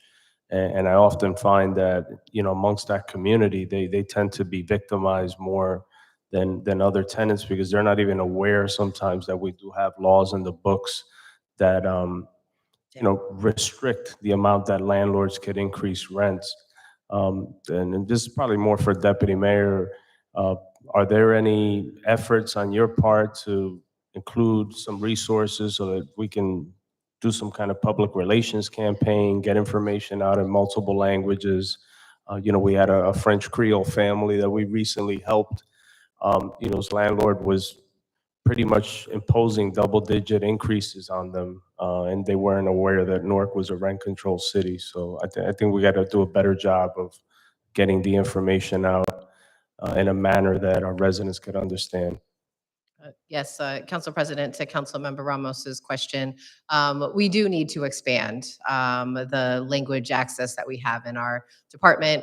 We know that we often have our paperwork and marketing materials and communication in English, Spanish, and Portuguese, but to your point, it's not regularly translated into French Creole, but I'd close by telling you, though, that in our department, we are very diverse. And so we have a lot of multilingual employees in the department. So we do have people who could translate if there was a person that needed that or a family that needed a different language. But I'll close by saying we agree we need to have more of our paperwork translated into multiple languages, and we'll commit to doing that. Even like digital ads, get creative and figure out a way to reach out and let people know that we do have these laws to protect them. And sometimes they're not even aware. The only people that are going to reach out to your office are people that may think that they're, they have an illegal increase. But for every one person that reaches out, there's like 10 residents out there that have no clue. So. Understood. All right, Councilman Kelly. Thank you, Madam President. Councilman Ramos actually asked the question that I wanted to ask, but I do want to say that thank you to Ms. Tammy Pitts for helping me in the West Ward with just those things, getting owners registered.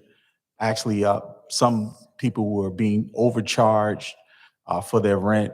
They were just raising their rent, and she stepped in and helped us, mitigate those situations. So I just want to say you're doing a good job.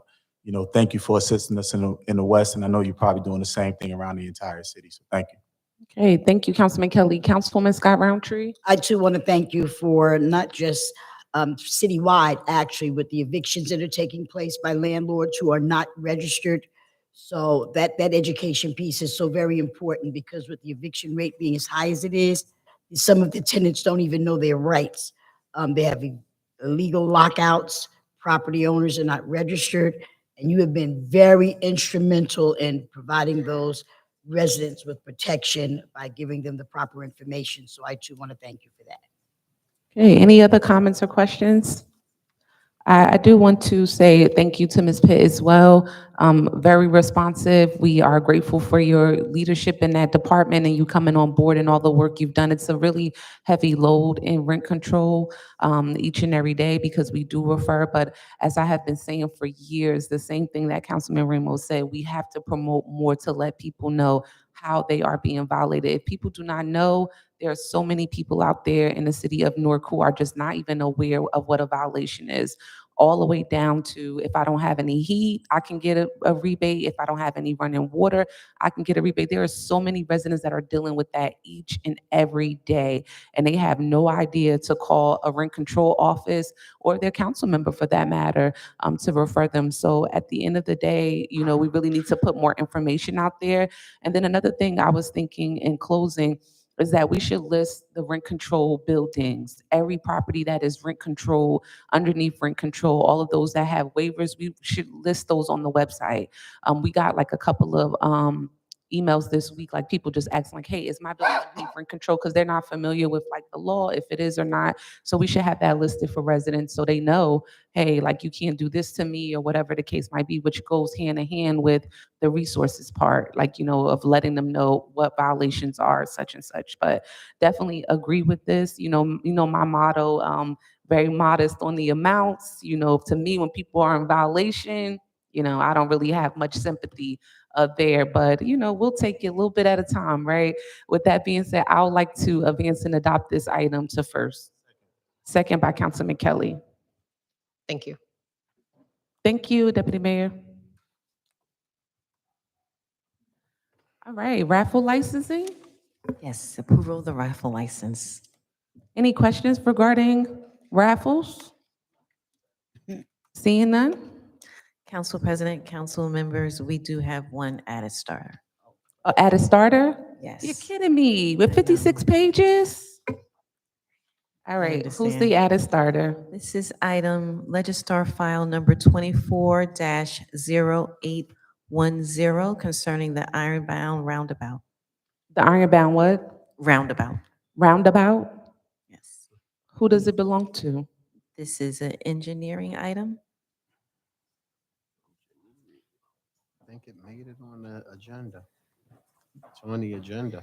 Good afternoon, Council President, council members. This particular line item is a requirement so that we can get ahead on the construction for the project. We need to have this approved and the construction underway.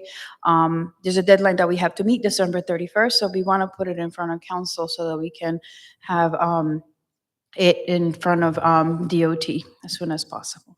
Okay, Councilman Silva. I want to sponsor that. Okay, Councilman Silva wishes to sponsor. Do I have a second? Second by Councilman Kelly. All right, any other questions from council members? What is the item? Oh, it's the Ironbound Roundabout. It's for the But construction. what is it that we're doing with the roundabout? Let's say, what are we approving? So the budget, we had an original budget, and when the bids came in, I'm sorry?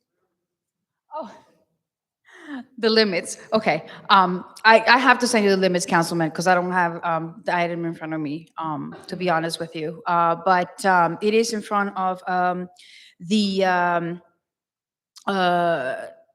firehouse on Ferry, like when you go down on Ferry. I have to give you the Yes. streets that it meets, because it's about like 5 to 7 streets that For it this meets. other starter, we are approving, let's say, more money, or what is it that we are approving? Madam Clerk, do you have it? No. No? Okay. Anytime we do added starters or we request added starters to this council, we have to come with everything we need here, because it is a ask of us to consider something that we don't have in front of us. So we can't come to this mic. I feel like it's like deja vu. I feel like we had this happen in the last meetings, but something, I don't know, not to you, director, but we come and we don't have the information. That doesn't really help us here, because what are we doing? Imagining it in our head what it is. So we need to have some information here with us when you're presenting it to the council to consider. I mean, we're going to definitely, I think Councilman Silva helped you out about 75% by wanting to sponsor it, but still this council, the other 8, we do not know what it is that we're talking about. So perhaps you can go and find us the information, get it to us so that we can see if we're going to consider it tomorrow. Absolutely, Madam President. I do Okay. apologize because it was one of the items that was in the last steps in Legistar, and, it made it through. So I'll make sure that the council has all the information. But it is because of a deadline in JDOT. So I do appreciate your consideration. Okay, is that okay, Councilman Gonzalez? I just want to see. I mean, I don't know if it got to be okay because it's not here. So I just want to see what is it that we're approving. Understood, Councilman. I'll have that information to you today. Okay, thank you so much. Any other added starters? Okay, moving on. Okay, we are now in the 30-minute public comment portion of this meeting, where each speaker will have 3 minutes to speak. Please state your name for the record. Okay, good morning still. Is it morning? Because this done dragged me out. Felicia Austin Singleton, Jose Rosario. I first wanted to start off by saying thank you to my councilman, for our community meeting in the West Ward. I hope you heard and understood the concerns of that part of the West Ward. Also to Councilman Silva, who gave his community meeting on Iberias. I hope you heard and consider the residents' responses to that. I just want to say y'all are some greedy, low down, don't do nothing council. It's unacceptable that you let your directors come up here unprepared. Yet they open stuff up in this pre-meeting and a public meeting and never bring it back to the community so we can know the answer or response to whatever the questions you asking for information.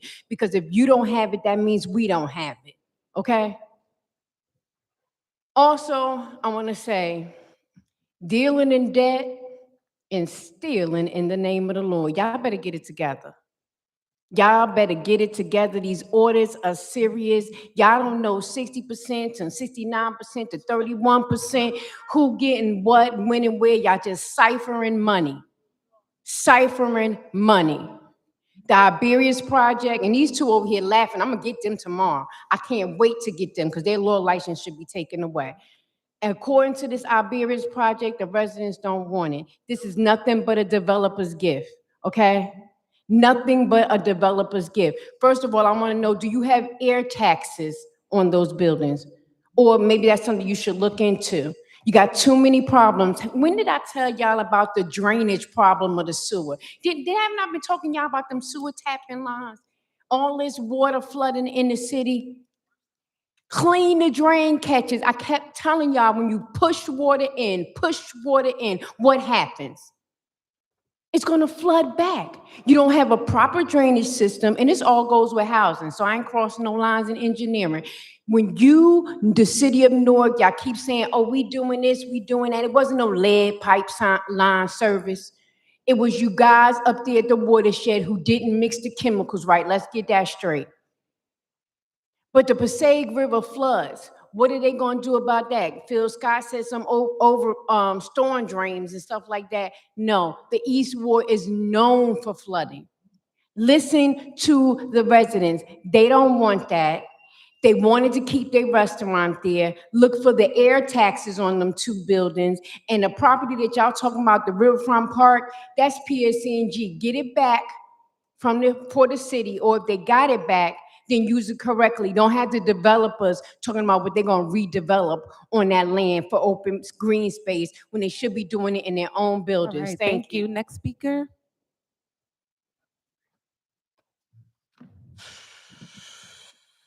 Deborah Salter, City of Newark Warrior for the People. I have to defer my agenda for today till tomorrow because I have to address this parking authority business with Anthony Mack. So thank you, Council President, for setting him straight because I doubt very seriously. I know when I was in court about those bogus tickets, still thousands of dollars worth, given by Soto, who is an abuser, a stalker, a harasser, and nothing was done, and he still has his job.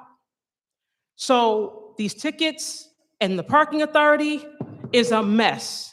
The machines, they've made some of them only where you can put your credit card. If you don't know that, by the time you find out, you come back, you have a ticket. It's a scam. We didn't need them years ago. We don't need them now because they're hurting the people. So now Mr. Waldrop gets up here and he's telling us about their problems. That's a them problem.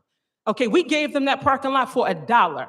And we are paying $249,000 a year for the next 30 years for 5 spaces per council person that don't even get used. So their problem is our problem. How? And where's the revenue that you're saying that we received? So if we received 2.1 million or 2.9 million, where is it? Because when I open requested the funds that's given to the city, I was never given those documents. Okay, so the parking authority wants to bleed we, the residents, dry. Why? He wants to recoup 2022. Weren't we still in COVID or coming out of COVID? Even when COVID was happening and you all told us to stay inside, they wanted to ticket the cars that were on the street. How greedy and just irresponsible these people are. And do we run them or do they run us? Who runs this city for real? Then with Hope Village, Gonzalez, the day that the opening was, I and Munira had a conversation with you that, about us owning that property, that entire block. So Hope Village 1 through 5 could have gone there. But no, Gomez started parking his trucks there. They built a little garage and restaurant lounge there. So are they paying taxes to the city or did we sell that part of the property to them? But you acknowledged that we, the city of Newark, own this property. So now we're selling it when it could have been used, and I spoke to you about this then, it could have been used. If you were gonna do the Hope Villages, they could have all gone there. Different infrastructures put there, right? Or affordable housing, 30% and below could have gone there. And now we're selling it for what? I asked you then, and I asked you to speak to your council colleagues. And let's come to an agreement about our people and how we are going to live. And now it's on the agenda to be sold to Gomez, who already has it? Thank you. Next speaker.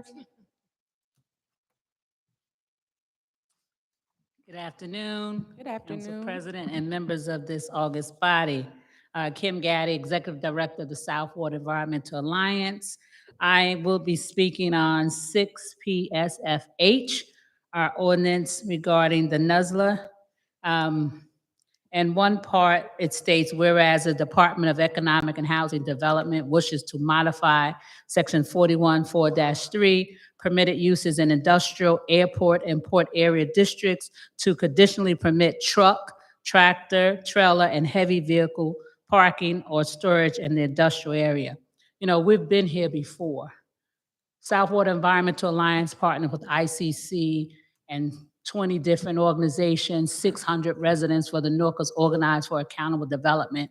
We can't keep being disrespectful to the community. Too many things are going and being presented before this August body. Things and deals are being cut behind the scenes and community don't know about it.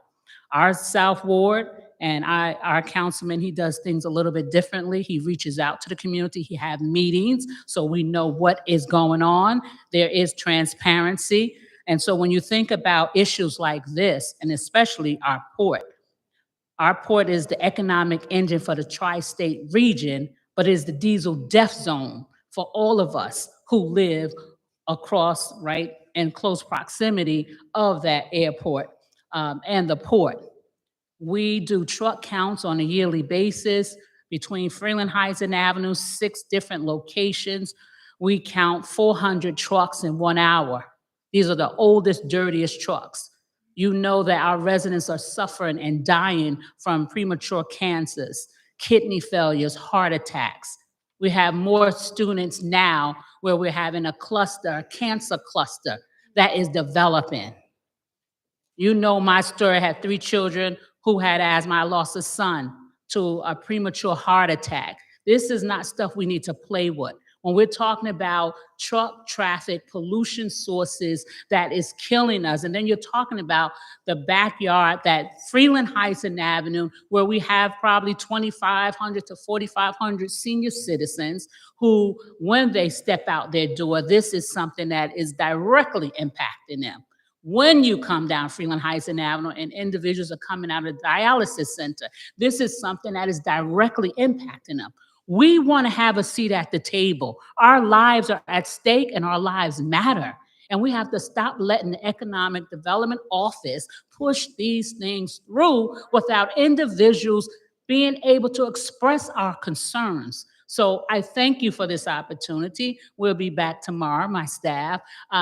But I just really want you to value our lives. Peace and blessing.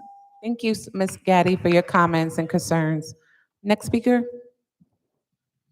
Good morning. George Tillman, Madam President, Municipal Council, Corporate Council, and the Business Administrator. I've been coming to this microphone now for almost 1 year, and we've been discussing 6SFA, the First Source Linkage Program, which was instituted in October 11th of 2000, and 6F and FD, the Newark Employment Commission, which was instituted into law 11/18/2002, along with the Newark Employment Policy and the Newark Resident Job Policy Office. So as much as we continue to give out these tax abatements, as much as I've come here, and as much as the administration and the BA, Corporate Council, Deputy Mayor has come to this mic and said that the Newark Employment Commission is non-existent and inactive, as much as the council president has also stated that this commission is no longer in play anymore. This is still a part of our law. These laws were written in the year 2000 and the year 2002. Under the ordinance, the Tax Abatement Committee, the Office of Affirmative Action, Economic Development, nor the WIB is in that law as the ones who monitor and enforce the compliance of these laws. The administration has come up here, the business administrator, corporate counsel has come up here, the deputy mayor has come up here, both deputy mayors, the council president has also stated that these components of the law are non-existent in our government, which is non-compliant to our laws. We do not have compliance. Revenue from our tax abatements from these developers have not been coming in from these developers or paid. We just gave out a tax abatement to another developer who owes the city $1.5 million. So I don't know why we're continuing to have these tax abatements going out without this Newark Employment Commission that oversees all of this. So at some point, I would like to have a definitive answer to when we're going to have this Newark Employment Commission instituted and acted into our law as per the ordinance, when the Newark Job Policy Offices will be placed into each ward as per these ordinances, because this is the law. Whether you choose to abide by it or not, this is the law. Thank you. Thank you, Mr. Tillman. Any other speakers? Seeing none, public speaking is now closed. Any responses from council members? Seeing none, responses from the administration? Good morning, Eric Pennington, Business Administrator. But actually, before I respond, that added starter that we were asking to move forward, we're going to withdraw that and just move it to the next council meeting, so there'll be no added starters on this agenda. Okay, great. This is in deference to the council president and Yes, that my- makes me happy. my absolute desire to make you happy. So we've done that. In addition, there was a comment that the Water and Sewer Department has improperly mixed chemicals at the watershed, and that's just wrong. It's blatantly false. It's dangerous. It sends information to the public that is, I presume, intended to put them in a panic, and they should not. There's been no issue with the turbidity levels, chemical levels, or other issues with the water that's coming out of our water treatment plants that suggest to any degree that there's a problem with mixing chemicals. So that information is, I'm loath to call something a lie, but I presume that the person who made those comments has some information to know that it's false. And so to me, that's a lie, a blatant lie, and it just can't sit without some response. And I will continue to do so. If there is more information that that individual has about some improper mixing of chemicals, I am available to receive that information, but I promise you it won't come forward because it was a lie and the water is mixed properly. Okay, thank you so much, Mr. BA. Any questions for the BA?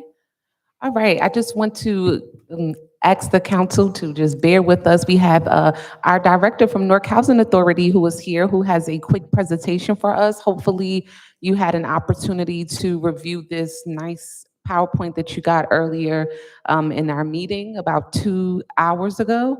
And hopefully you had the chance to take a look at it. And there are some questions I know that council members have regarding some sites. But we welcome our Director Spicer here with us this afternoon. And we'll turn it over to you, Director. Good afternoon. I apologize for holding lunch up, so I'll try to make this as fast as possible.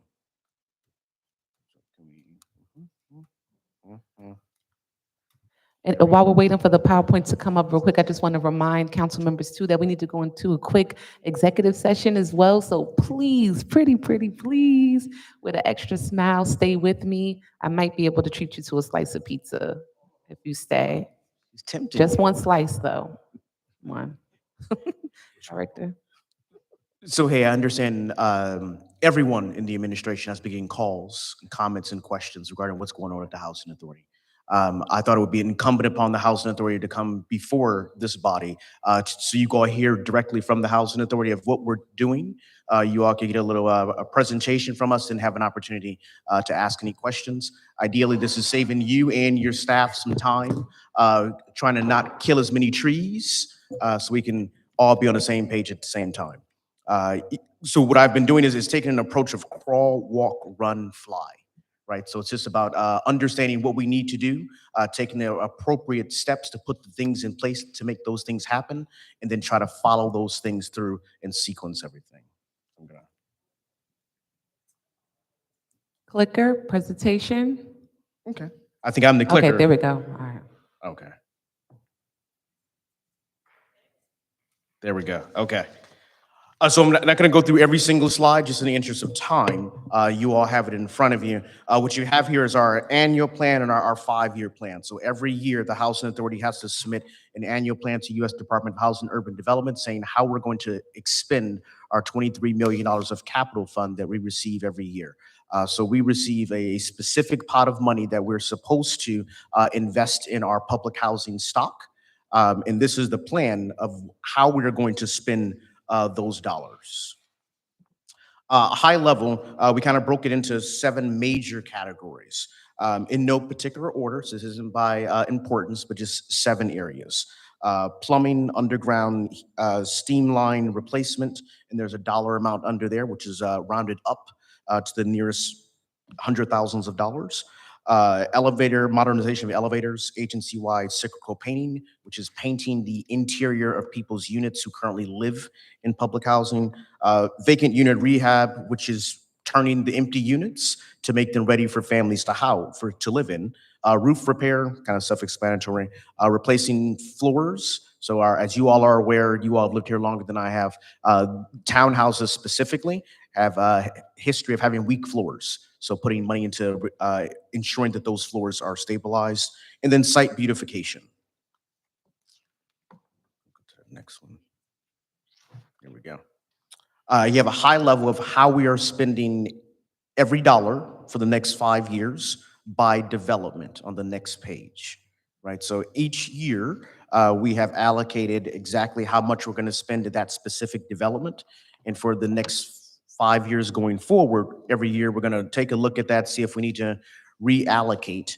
But this is the plan as of today, as of this year, that we're going to put to our Board of Commissioners, equally so on our website, as well as at 500 Broad Street. All this is there. We have a 45-day public comment period that is open now, that the public has to comment on our capital fund plan, our 5-year plan. It's an 842-page document, so I did not provide you the full 842 pages, but we did try to give you the gist of it, very high level. But for anyone interested, you can access it through our webpage or come into 500 Broad Street, where we have that packet there if you want to go through all 800 some odd pages.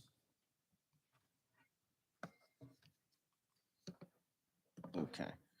So then we go into the specific areas that I touched on that the Housing Authority is going to be focusing on for the next year. You can see some of the steam lines that need to be replaced. We gave you the specific addresses. This has been a bone of contention in the community of which elevators are being done. And when we say elevator, it's not singular, it's a bank of elevators. So on average, it's a cost of about $1.5 to $2.5 million for 2 elevators, the bank of elevators. So you're able to see exactly what properties that we are going to modernize those elevators, which year we anticipate being able to modernize those elevators. We talk about cyclical painting. Again, as you all are aware, there's been a number of units that people have lived there for 10, 15, 20 years, and we just haven't been in to paint the unit. Just normal wear and tear, things happen. We need to go in and paint those units because people have lived there, they pay their rent, they deserve to live in a nice unit that they are paying for. So we need to make sure we're actively putting money aside to do that and actually doing the work. As always, vacant unit rehab, our mission is to house people. So it doesn't make sense for us to have large numbers of vacant units. So for 2024, we have turned, and we're in the process of making ready 300 units, a little over 300 units actually, to house more families. So that was focused on our senior properties, but we kind of touched on the entire portfolio, including family properties. For 2025, our focus is going to shift to the townhouses, to our family properties. Of course, we'll still touch on the portfolio, which will include our senior properties as well. But the focus for 2025 is really on the townhouses, our family properties. Roof repairs, again, it goes without saying, as some of you all have pointed out to me, we do have roofs that need to be replaced, roofs that need to be repaired. There's tarps on some roofs. It's not an easy process in some cases because it is an insurance claim that's pending. So there's been a little bit of a delay in addressing those as the insurance company starts to ask questions. We don't want to move too fast by which we can't collect insurance money. But neither here nor there, if water is seeping into the unit, it's causing further problems. So we're making sure that we take affirmative measures to ensure that doesn't continue to happen and to mitigate any water damage, water intrusion that it has happened. Equally so, as I touched on, floor replacement, especially at our townhouses with weak floors. And then site beautification. I know it's a fancy term, but to really drill down in that, we're talking about the community rooms. So setting aside a significant pot of money to revamp each of those community rooms, to create spaces outside, specifically of our senior properties, but of all our properties, where people can actually congregate in a safe manner. So creating picnic benches, redoing the benches that are out there, gazebos, things of that nature. Equally so, our trip hazards, want to make sure that we aren't incurring liabilities and people are able to traverse their homes safely with those trip hazards. And just about done for you. Going back to the original report card that I showed you all, about 8-9 months ago, and how we are trending, right? So that is the report from last year. What we have done since then to improve is we've submitted our unaudited, which is our financials, which was accepted by the U.S. Department of Housing and Urban Development. Our audit is expected to be completed by September 30th, so we're rapidly approaching that, which will significantly improve our financial score, which you can see was 0 last year. So the exam will be completed on time, so actually a grade this year. Equally so, our Inspire, our React, the physical scores for the inspections have been significantly higher this year than previous years. So we anticipate an improvement in our physical conditions. So we feel it is very likely that the Housing Authority scores will be close to 60, if not above 60, by the end of this calendar year, which would make us a standard performer. Doesn't mean there's not other places that we need to improve, but as always, you triage. You start where you have the biggest problems, where you see the biggest blind sites, and you start to improve in those areas. Again, crawl, walk, run, fly. Taking the same procedures. Short-term goals. Again, you continue to restructure and streamline the organization. We have to make sure we are being the best stewards of taxpayer dollars and making sure that as much money as possible that we receive is going into the units. Continue to ensure that inspections are done of every single unit annually. We crossed off the creation of the centralized work order center because we have completed that. We have a physical needs assessment that started in the spring. They're continuing to do that. That's where architects, engineering firm comes out and takes a look at each site to tell us what the condition of the site is. Are the mechanical, electrical, plumbing systems good? How much is it going to cost us to maintain it? How much is it going to cost it to bring it up to current conditions? Of course, we're trying to house more families by making those units available, as we mentioned. Always trying to improve customer service.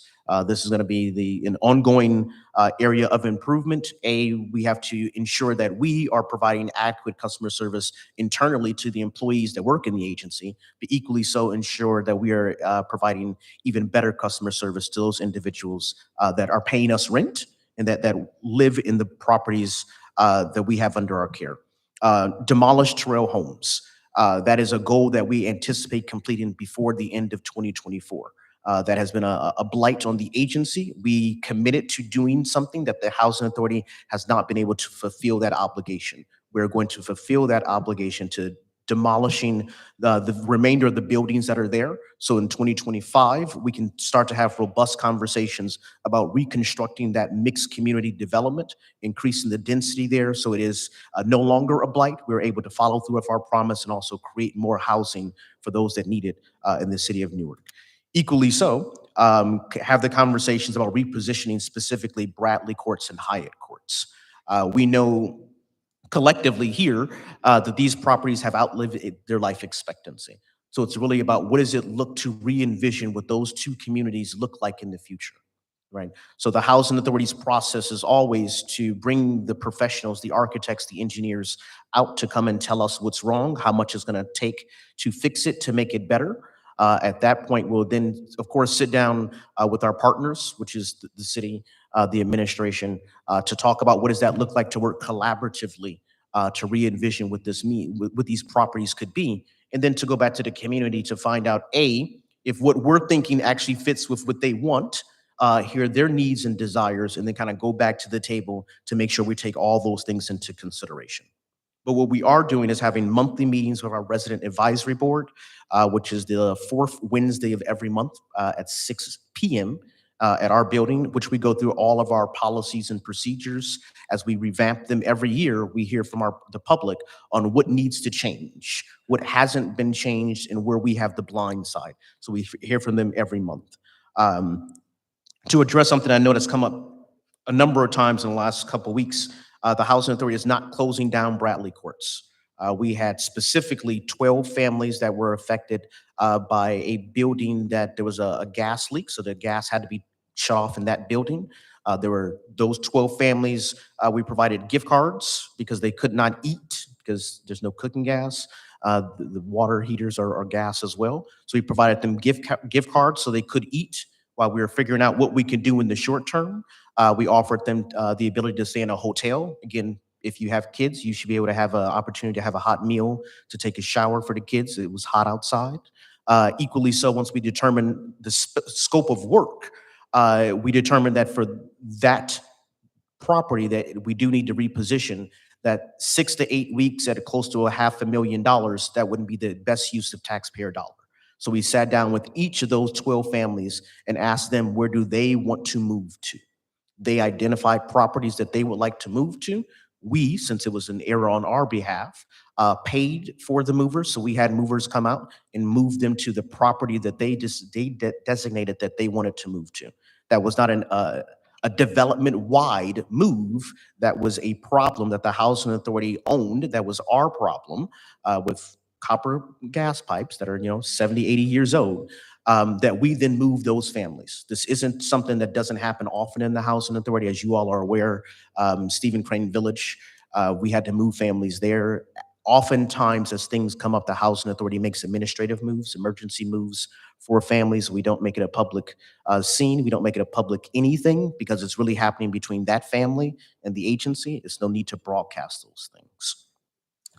Equally so, the housing authority is working to have a comprehensive plan with all our stakeholders as it relates to repositioning assets. And when I say repositioning assets, it's a fancy way of saying a property has outlived its life expectancy. We have to do something with it, right? So the U.S. Department of Housing and Urban Development has a process that we have to go through, but equally so, anything that we do affects the county, affects the city, it affects the residents. So it's our responsibility to have a conversation with everyone as we're kind of starting to envision what those things will look like to ensure that we're all on the same page, we all have the same sheet of music, and we're able to dispel any rumors, myths that may be out there.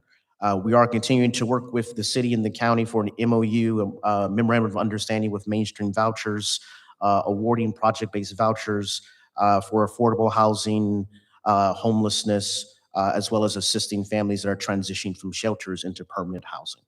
The Housing Authority has created a CDC, a Community Development Corporation, called the Newark Phoenix Group. That entity is created or has been created to allow the Housing Authority to be the developer of its own assets. Housing authorities cannot, as they're structured, be a developer for their properties. They have to partner with others. However, we do have the capability of doing so. So the Housing Authority has created that so we can be the driver of that. Kind of the conversation you all had earlier with a split from the parking authority, how much the parking authority gets, how much you get. When you are your own developer, it's a lot easier to have conversations about what that split looks like to ensure that the money is staying in-house to then create more affordable housing in the city of Newark, which is our mission, is to be the provider of affordable housing in this county, in this city. So that's all I wanted to present on this afternoon. I could have taken a little bit longer, but again, my stomach is starting to grumble as well. But I didn't yield the floor to any questions that you all may have. Okay, thank you so much, Director. First question up, Councilman Kelly. Good evening, afternoon, Director.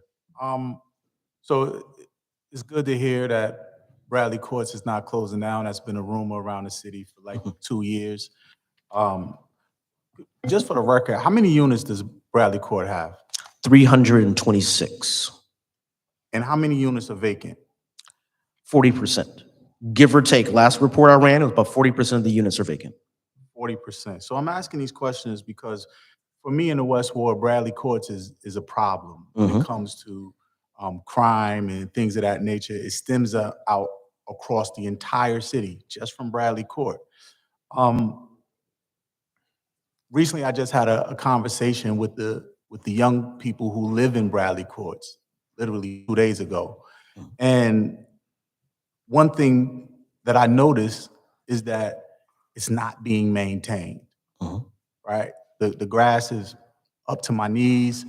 And when you have a problem already with the youth that are there and the property is not being taken care of, if somebody's living in squalor, then it's gonna reflect how they deal with society, their neighborhoods, and all of that. So I shouldn't have to do this, but what I did is, as of today, I asked DPW to give brooms, shovels, bags, and all of that to help so I can have the youth who are part of the problem clean up Bradley Court. So a cleanup started today at noon in Bradley Court by the people who so-called start the problems. But I shouldn't have to do that, right? Like, and I'm asking, can we maintain Bradley Court a little more? Or if we want to keep the civil, rest there, is there a way that we can give them a stipend of people who probably can't get jobs or anything, the people who are living in Bradley Court, to give them a stipend to help clean up that community? Long story short, the Housing Authority can do a better job of maintaining Bradley courts. I'm always conscious of the conditions. I was just there last week as well, having a conversation with some people when I was walking the property as well. So I hear some of the same concerns that you hear. We will do better, period, full stop. How we go about doing that, I think that's a different conversation. I would say we need to have our people who are already on payroll, who are supposed to be there maintaining it 8 hours a day, ensuring that they are doing the job that we pay them to do. And if there are gaps in coverage, then we have managers who should be communicating to us what their need is so we can get them that. As always, my methodology is you tell me what you need and I will provide you the tools to do the job that I hire you for and hold you accountable for that. So if I'm asking you to be a manager, I need you to tell me what you need so I could get it to you. If that's not happening, then I need to have a conversation with the people who are there. Who I don't want to do is then work around those people to then hire other people to do the job to manage who don't directly manage. It sounds convoluted, but we can do a better job. We will do a better job. And I will sit down with that team this week to understand what the complexities are there to make sure that doesn't continue to happen. I appreciate that because it's definitely not happening. I would love for you to sit down and address that issue with management. And I think if that's done, we should see a difference because right now we're not. And I appreciate that. And I'm sure that the Bradley Court residents would appreciate that too.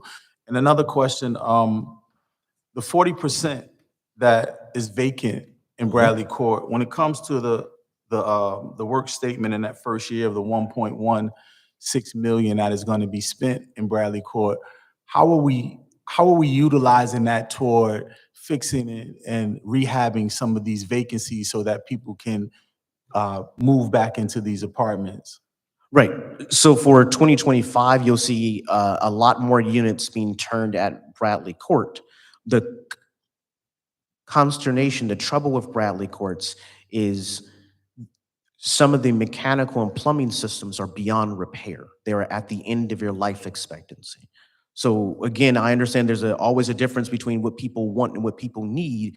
I can't justify dropping $4 to $5 million into units if I can't heat those units, if I can't make sure we're not addressing the rodent infestation in those units. So it then becomes a better conversation to say, hey, how do I then begin to identify buildings that we can repair, you can live in, as we then build more units there that are new, that are up to code, that have AC, that have all the amenities that we have in 2024 that they didn't have in 1948 or 1952 when they were constructed.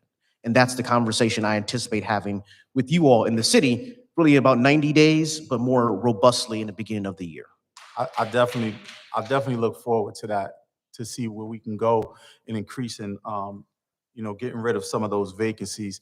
Also, Claremont. I don't know if it's called another name on your breakdown in dollars, but it's not on the list. Is there a reason? So it is on the list, and we use terminology that HUD has, and HUD has like 5 different Kretschmers and 6 different Seth Boydens. So I would have to go back to our office and tell you what is the AKA for Claremont, because I assure you it's on here, but I can get that over to you. Please, because I get a lot of calls from Claremont in the 4 different parts. The sites are broken up, and I definitely I get calls about garbage. I get a lot of calls about the parking lot issues and how the garbage is picked up. I've just in our community walk that we did last week with Occupying the Block, there was a lot of calls about who's supposed to handle the tree situations that are on the property, and some of the branches I witnessed myself as we had some inclement weather last week. Some of the branches are falling onto the townhouses. So those Claremont, I believe 16th Street, 15th Avenue, around those areas, 16th Avenue. I would love to see what we're doing with that as well. And I can have another conversation with you offline about specifics in that nature. But I do like the answers you gave. I do look forward to seeing some of those come to fruition. And thank you for your time. All right, thank you so much, Councilman Kelly. Councilman Ramos. Yeah, thank you, Madam President. Just want to say, Director, it looks, like you have a daunting task before you. So, we'll keep you in our prayers. But similar to Councilman Kelly, I just want to say, like last week, I had an event over at Riverside Villa, and just the upkeep of that complex. It runs adjacent to McCarter Highway, Route 21. And it seems like you haven't had a landscaper out there in a long time. So, if you can follow up for us and also give us a sense of what's going on. I know when we met, you talked about how you were bringing in individual contractors to do some of the upkeep and landscaping. Is that still the approach? But some of the properties are starting to look like they're neglected, and the seniors and residents are complaining. So I'm hopeful that you can follow that up for us. Will do. Thank you. Okay, Councilwoman Roundtree. No, ma'am. Okay, any other comments? Councilman Silva? Good afternoon, Director. Afternoon. Like Councilman Ramos says, you have a tough, very difficult job. Just regarding Hyatt Court, you're going to spend a little over $4 million in the next 5 years. You've seen the conditions there. Correct. $4 million is just a Band-Aid. Agree. And the sad part is that the residents there have to live in these conditions. I think there has to be a better solution to this than us just, fixing something and in 6 months from now it's broken again and here we go, are spinning our wheels. You talked about Bradley Court, and that's Councilman Kelly's ward, but Hyatt Court, I mean, is that salvageable? In all reality, is that complex salvageable? Because those people are living from the curb in. It starts on the sidewalk. From the curb in, those people are living in deplorable conditions.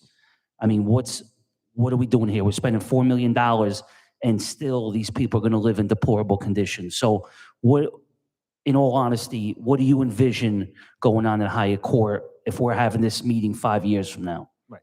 So if we're having this conversation 5 years from now, Hyatt Court doesn't exist as it currently exists.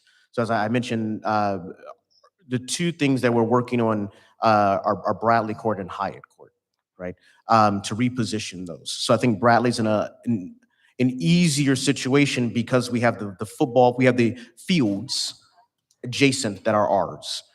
So yes, we have to maintain the asset as long as we have it. So we're going to put the money into it. But really, we need to talk about beginning to build on those vacant lots where the football field is and the acreage next door to it, so that we have new units that people can move out from where they live now into the new unit. We can knock that old building down once everyone's vacated and then build more there, right? So the conversation that we will be having again in the next couple of months is, how do we begin that? What is needed there? And how can we start to transition people out of Hyatt Court into the new units that we start to construct? So it is feasible while people are living at Hyatt Court to build on that field at the same time, correct? Yes. And once that's done, we just move them from one spot to another. Correct. So it is feasible. Yes. Okay. So for Bradley Court, high level, and we'll go into the details in the next couple of months, high level for Bradley Court and Hyatt Court, we are anticipating there not being any relocation. So no families will be displaced because there's enough excess land for us to start construction without anyone having to leave. So it really will be a resident who has lived there, seeing the new come up, being able to move into the new, and seeing the old come down. So the residents will get priority. The Residents always have priority. Okay. Yep. All right, okay, I know we're moving. I still need you all for executive session. Any other comments from anyone who hasn't said something already? First, Councilman Crump? I apologize, Council President. I renege on my pizza too. But just real quick, just several questions, just rapid fire kind of questions, and I'll ask them all real quick. How many units does does the Housing Authority manage? Number two is, how many vacant units? And I don't know if there's that 400 number, or is it actually more than that? I see what your plan is to do with those units, and what is your plan I guess, high-level plan in terms of increasing the number of units at the park, that the housing authority manages or controls? So there are about 7,300 units, physical units that we own. If you start talking about owned but not managed, we're getting close to 8,000. So that's, I'm like, our occupancy overall is about 88%. So I don't want to try to do the math in my head real quick, so I'll probably get it wrong, right? What we anticipate doing, what we have to do is expand the number of units that we have. So we have what they call fair cloth, which is the unit cap that you can have of public housing units. But outside of that, you can build as many units as you can sustain. So there are a number of housing authorities across the country that have expanded their footprint significantly from 5,000 to 12,000 units, with doing tax credit units, with doing public housing units, doing project-based units. So there's a formula that exists that allows us to expand our affordable housing footprint, which is what I would like to do. As always, we understand there's a 16,000 plus unit affordable housing need in the city of Newark. And I envision the housing authority being the key provider of providing those affordable housing units to bridge the gap. All right, thank you. Hey, any other comments? Councilman Kelly, you had a Just a follow-up? quick question, follow-up. What is the timeline to start the work on those vacancies and all of the issues you need to do in Bradley Court? So we have more than 300 units that we're actually in right now. So all those units have to be turned back over to the housing authority. Contractors are doing those no later than November 10th. So that's 256. 24 November 10th. Yes, that was 256 units that we put under contract for $4.84 million. Also, we are internally turning units with our full-time staff. So we're going to start there. And then as we look at the money for 2025, where capital funds always a year behind, townhouses are more expensive. So we won't probably be able to turn 200 or 300 townhouses, but we're going to then start to tackle the three, four bedroom units and then sprinkle the twos. Okay. Well, thank you. The last thing I will leave you with is, have you had an opportunity to speak to our health department about James C. White seniors? Not recently, but we Okay. have had some conversations in the past. Perhaps we can connect there. We're still getting a lot of reports there regarding mold issues with residents. And now many folks out there in the atmosphere is connecting or trying to connect. I'm going to say trying or allegedly, because I don't have a lot of detailed information on it per se of why people have passed away versus if it's related to mold. But many have come up to this mic and called our office as well to talk about the possibility that people are passing away because of mold. Okay. And that is a very scary situation to have that out in the atmosphere, rather true or not true. It needs to be addressed of that. So if you can possibly follow up with that and let us know, definitely connect with our health department who did a full inspection there just a few weeks ago. That would be great. Will do. I appreciate All your time. right. Thank you so much. Thank you. Thank you. All right. With that being said, council, we're going to go into executive session. Can I have a roll call? Yes. Yes. Yes. Yes.